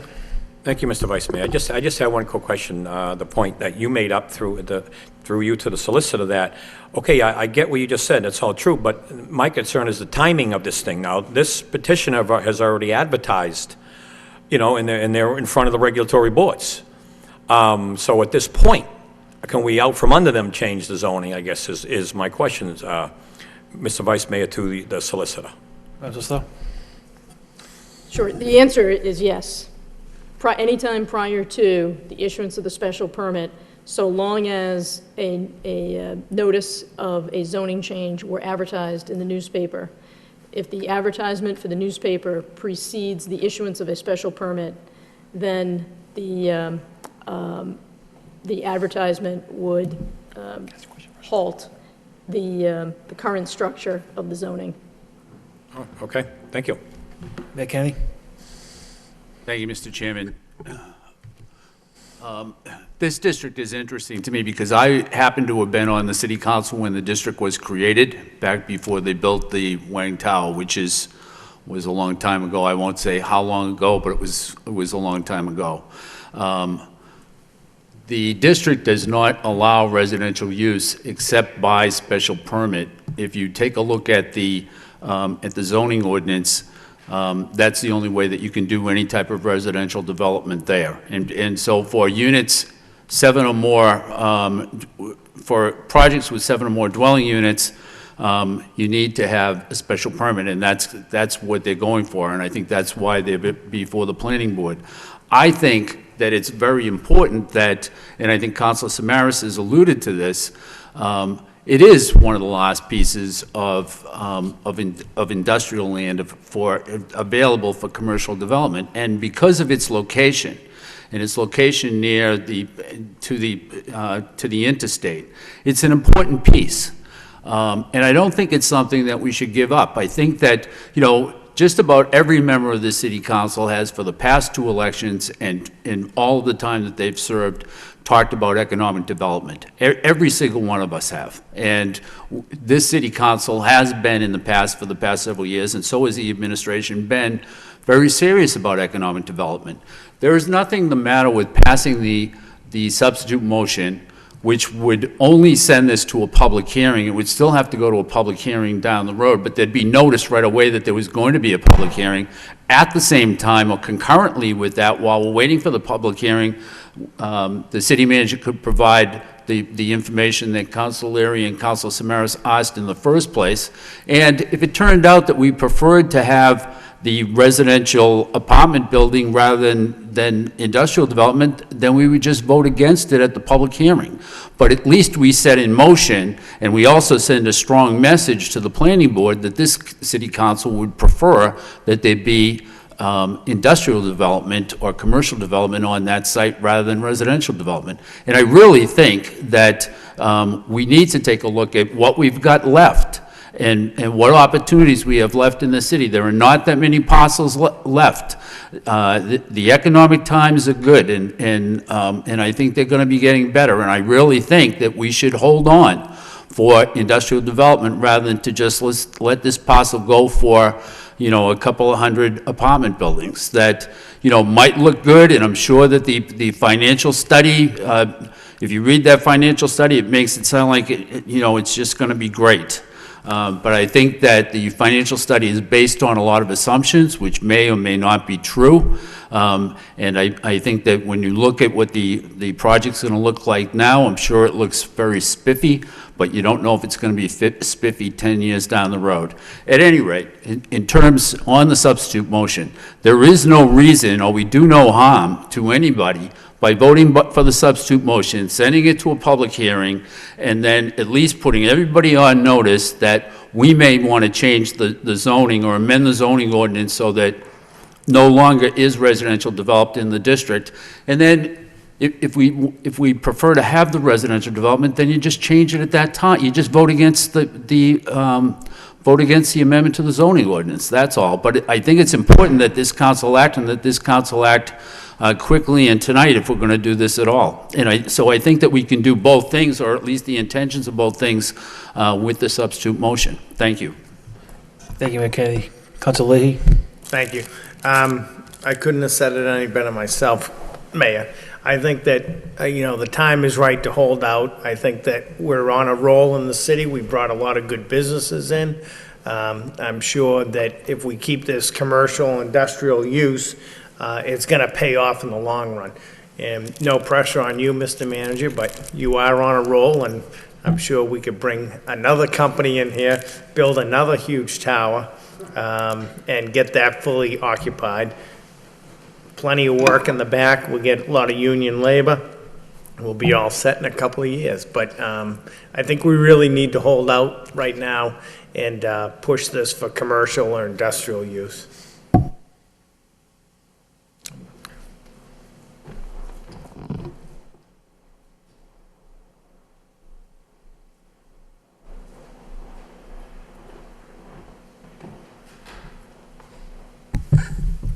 Council Rowe. Thank you, Mayor Kennedy. In theory, I think what you stated before has some merit, but this company owns this parcel already. They've gone through the process of planning, rolling it out, talking to the neighborhood, and getting pretty much, for the most part, a major approval. And there are some things that they are working on. I used to play in that area when I was a kid 35 years ago, so I don't know what kind of magic company we expect to come in there and build a high-rise. But that being said, I think it's a dangerous precedent to set, to have somebody who owns the land, let them go through the process of all this work, and then to kind of maybe pull the rug out from under them. Again, I guess it's listed as an incorrect statement, but I think that where we are now, is the city under any legal, threat if we did something like this? Because like I said, they own this property. They need a permit, but they don't need to change any zoning on it.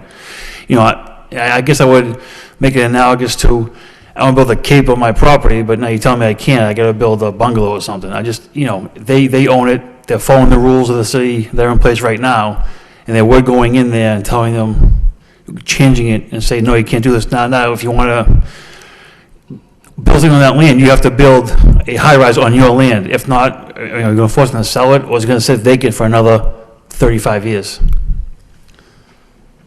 Councilor Elliott? So, thank you, Mr. Mayor. So both of these original motions asked for reports, and I have to tell you, just personally, this has been an issue that has come up, sort of first time I've heard about it here. So I have to tell you, I'm not comfortable, ready to move forward with a zoning change because of a development that may or may not be taking place. I support Councilor Samaras' motion because the motion is to request a report on the economics, essentially, of residential housing versus high-rise commercial. I mean, this is zoned for a particular reason, and I'd like to know from our Planning and Development Office, why it is zoned for this particular development. So I just think we need to take a step back to say, okay, we have two requests for reports. What does it mean, at least for me personally? What are the implications? And then address it at a later meeting. Let's just take a little deep breath, and it just seems like it's a little bit of a knee-jerk reaction that, look, there's this big high-rise, we'd like commercial, but not, I mean, we also know, I just think that we also know that sometimes maybe it is a good project, maybe it is something, maybe it is desirable. Are there any plans in the process for commercial and/or industrial? So while I don't oppose the notion, I certainly commercial is always more beneficial because it's taxes that we need to offset the residential. But I mean, me just personally, I don't want to say I oppose this. I would just like to get a little bit more information on exactly what the implications are of a change or not. So that's just my thought.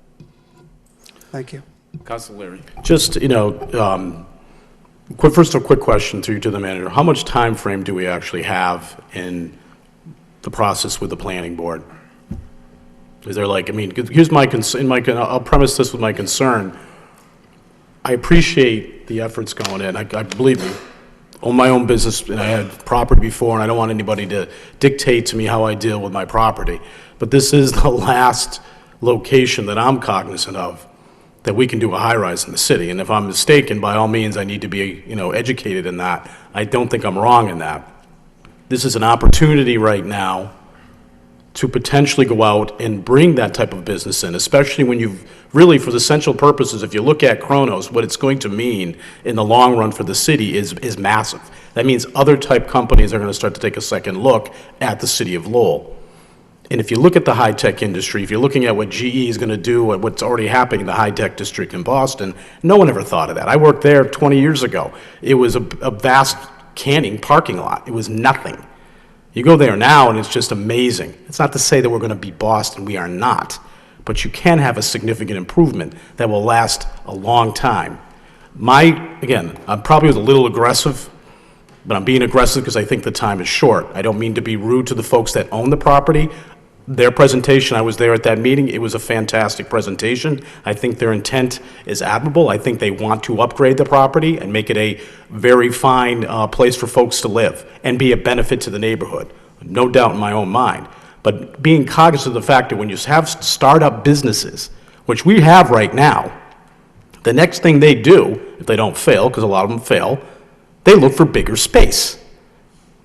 That means they're going to leave Lowell and go someplace else where there's more opportunity. That's all. It doesn't mean that won't be a big hole 30 years from now. There's always a risk to that. That's my concern. So if there's plenty of time to make those decisions, I'll withdraw the substitute motion. But if this is something where the decisions are going to be made very quickly, I think we should have that discussion in the next few weeks. That's all.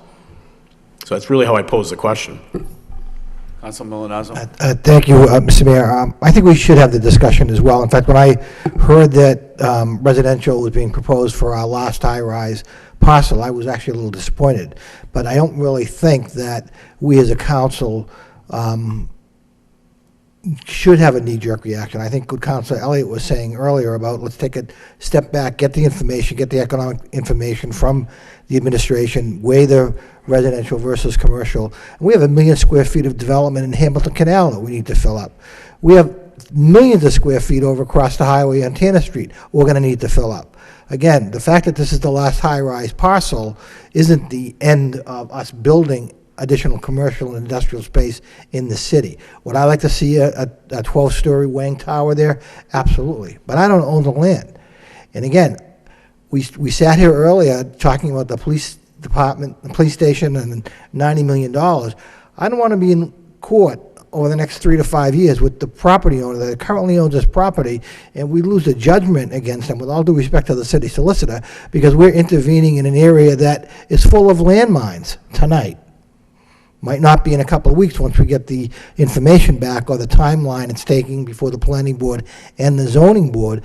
But again, this company's invested a lot of money in design plans, in architects, in engineering, and in engineering plans and so forth. So again, I'd love to see a high-rise go there, but I don't own the land. The city doesn't own the land. So again, if the maker of the motion is willing the substitute motion willing to withdraw, that might be the most prudent thing to do based upon us getting information. Can we move from the administration. question? For God's sakes.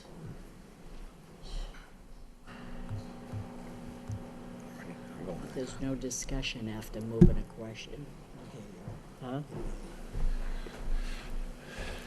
Mayor Kennedy? Yeah, let me just point out this. That district does not allow residential development. It allows residential development only by special permit, which essentially means that residential development is only allowed if you go to the municipality and ask for them to give the okay. But it's not, they may have spent money on a report, they may have spent money on a feasibility study, and so forth and so on, but they, at no time should they have ever been under the impression that they had the ability to build those apartments by right. You know, we don't have to look at, we don't have to amend the zoning ordinance, I suppose, right now, but if we don't, then the planning board has the ability to act. So I think it comes down to, are you in favor of residential development on the site, or would you rather hold out and until we get what the property is zoned for, which is high-rise commercial development? That's all I have to say, but I feel very strongly about it, and I really think that that there'll be some regret somewhere down the line if we allow residential development on that parcel. Thank you, sir. Councilor Mercia? Move the question, no dispute, roll call. No discussion. Clerk, repeat the motion, please, if the substitute one. Substitute motion was Council Leary, seconded by Council Leary, begin the process of establishing a zoning change regarding the area to taking out the ability to get a special permit. Roll call, please. Council Milonazo. No. Council Rourke. No. Council Samaras. Yes. Council Belanger. No. Council Elliott. No. Mayor Kennedy. Yes. Council Leahy. Yes. Council Leary. Yes. Council Mercia. No. 5 nays.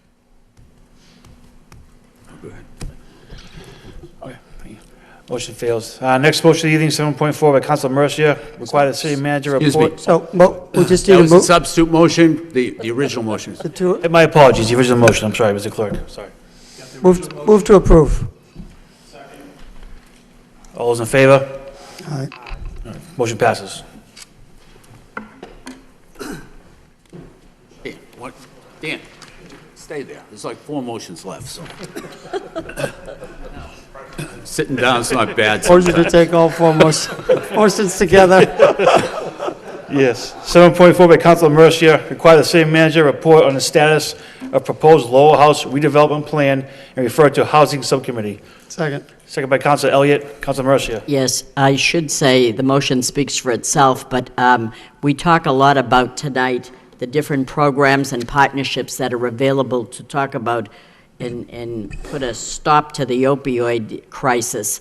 This is a proposal that the Lowell House has, Bill Garr, and I'm asking the city manager if you know anything further about it, but this is a way for me to refer it to the housing, the housing subcommittee, so that we could then discuss his proposal, and then I could bring back that report. Thank you. All those in favor? All opposed, motion passes. Next motion of the evening by Councilor Belanger, require the city manager update the city council regarding disposition of the current district and superior courts as possible use by a Lowell Police Department and/or school department once the judicial center is completed. Second. Second by Councilor Elliott, Councilor Belanger. Thank you, Mr. Vice Mayor. Well, this motion is looking a little better than it did at 6:30 tonight, after we just received a nearly $60 million price tag. But you know, I'm just trying to look towards the future and realizing that Judicial Center is very much a reality, that there are going to be some surplus buildings that could be, utilized by the city of Lowell.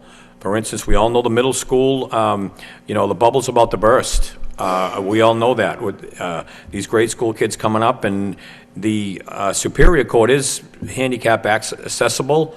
I'm just thinking out loud that if we can somehow potentially acquire possession, that could potentially be a school. And the district court is, a dilapidated building, no doubt about it. And however, is there potential there? I don't know. But, we do need a police station. I know what we have is not working. The district court, when it does vacate, there's jail cells there. It is somewhat outfitted for a police station. We won't be able to have repair facility there and whatnot. But no one knows better than you, Mr. Vice Mayor, the condition of the district court. Am I right? Dump, yeah. Right. We know it's going to need some rehab, but is there potential for us to alleviate some of the costs by going over there? So I'd just like a few things looked at through you to the manager, that maybe get a report what the disposition process is. I know there's a chain of those who, where does the city lie in that process? And do we think it's achievable in our best interest to do so, to look at these two parcels for city use? So thank you very much, Mr. Vice Mayor. Any other comments? All those in favor? Opposed, motion passes. Next motion of the evening by Councilor Leahy, require the city manager provide a report regarding cleanup in various homeless camps throughout the city. Reports will include cleanup of trash and needles, as well as provisions for future support of inhabitants. Second by Councilor Elliott, Councilor Leahy. Thank you.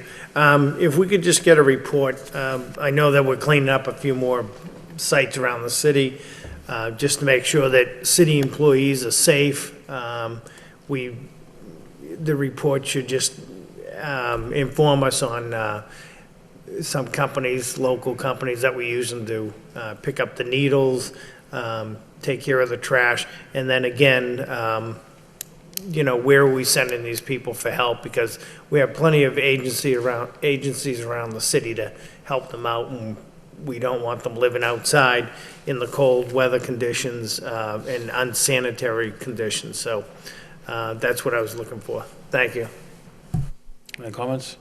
All those in favor? All those opposed? Motion passes. Next motion of the evening by Councilor Mercia. Require the city manager provide information to the Career Center regarding providing OSHA training as done in Lawrence. Second by Councilor Malinazzo. Councilor Mercia. Thank you, Mr. Vice Mayor.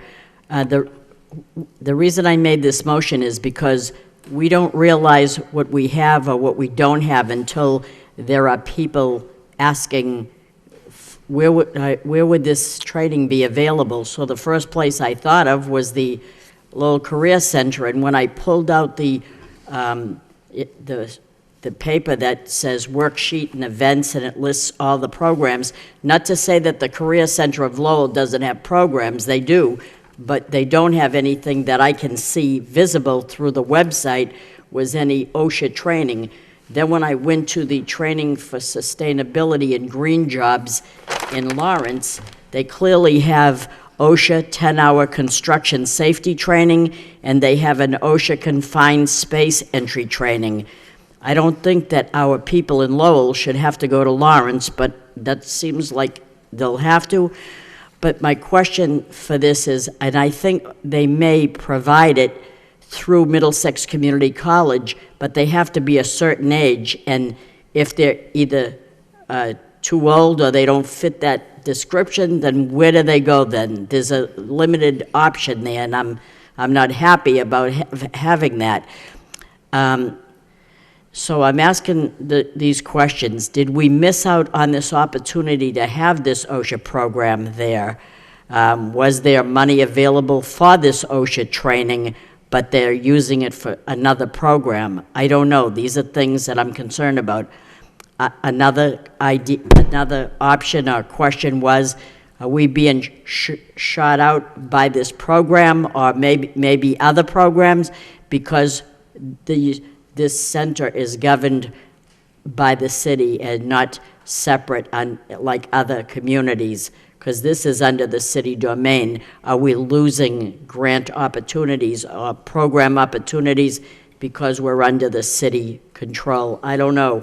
These are things that I'm concerned about. I want to know, is it possible that we could get an explanation as to, is there not a call for this? I don't know what the answer is, and so I thought that perhaps, Mr. Manager, your office could look into this. Thank you. That's as simple as that. Thanks. Any comments? All those in favor? Opposed? Motion passes. Last motion of the evening by Mayor Kennedy, required a city manager secure an estimate of costs involved in extending the Clay Pit Brook culverts to below the Pawtucket Dam. Second by Councilor Samaras. Mayor Kennedy. Thank you, Mr. Chairman.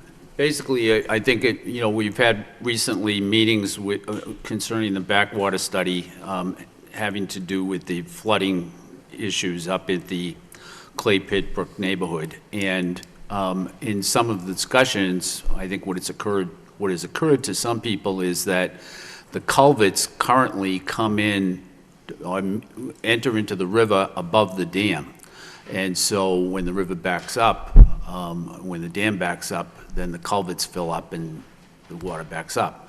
However, if the culverts were moved downriver so that they were below the dam, then that would never occur.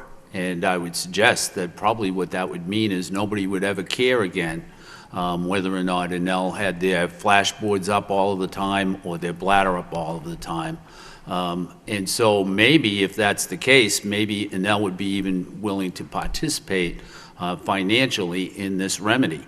But, I bring this forward as a suggestion, not having any idea of how much it would cost, but I do think that it's at least worth looking into to see just how much it would cost to do something like that. It seems like a pretty complete remedy if it wasn't going to be that expensive. So that's the gist of the motion. All those in favor? Opposed? Motion passes. Next section of the agenda, announcements. Any announcements this evening? No. And Move to motion adjourn. Councilor Elliott, second by Mayor Kennedy. Good night.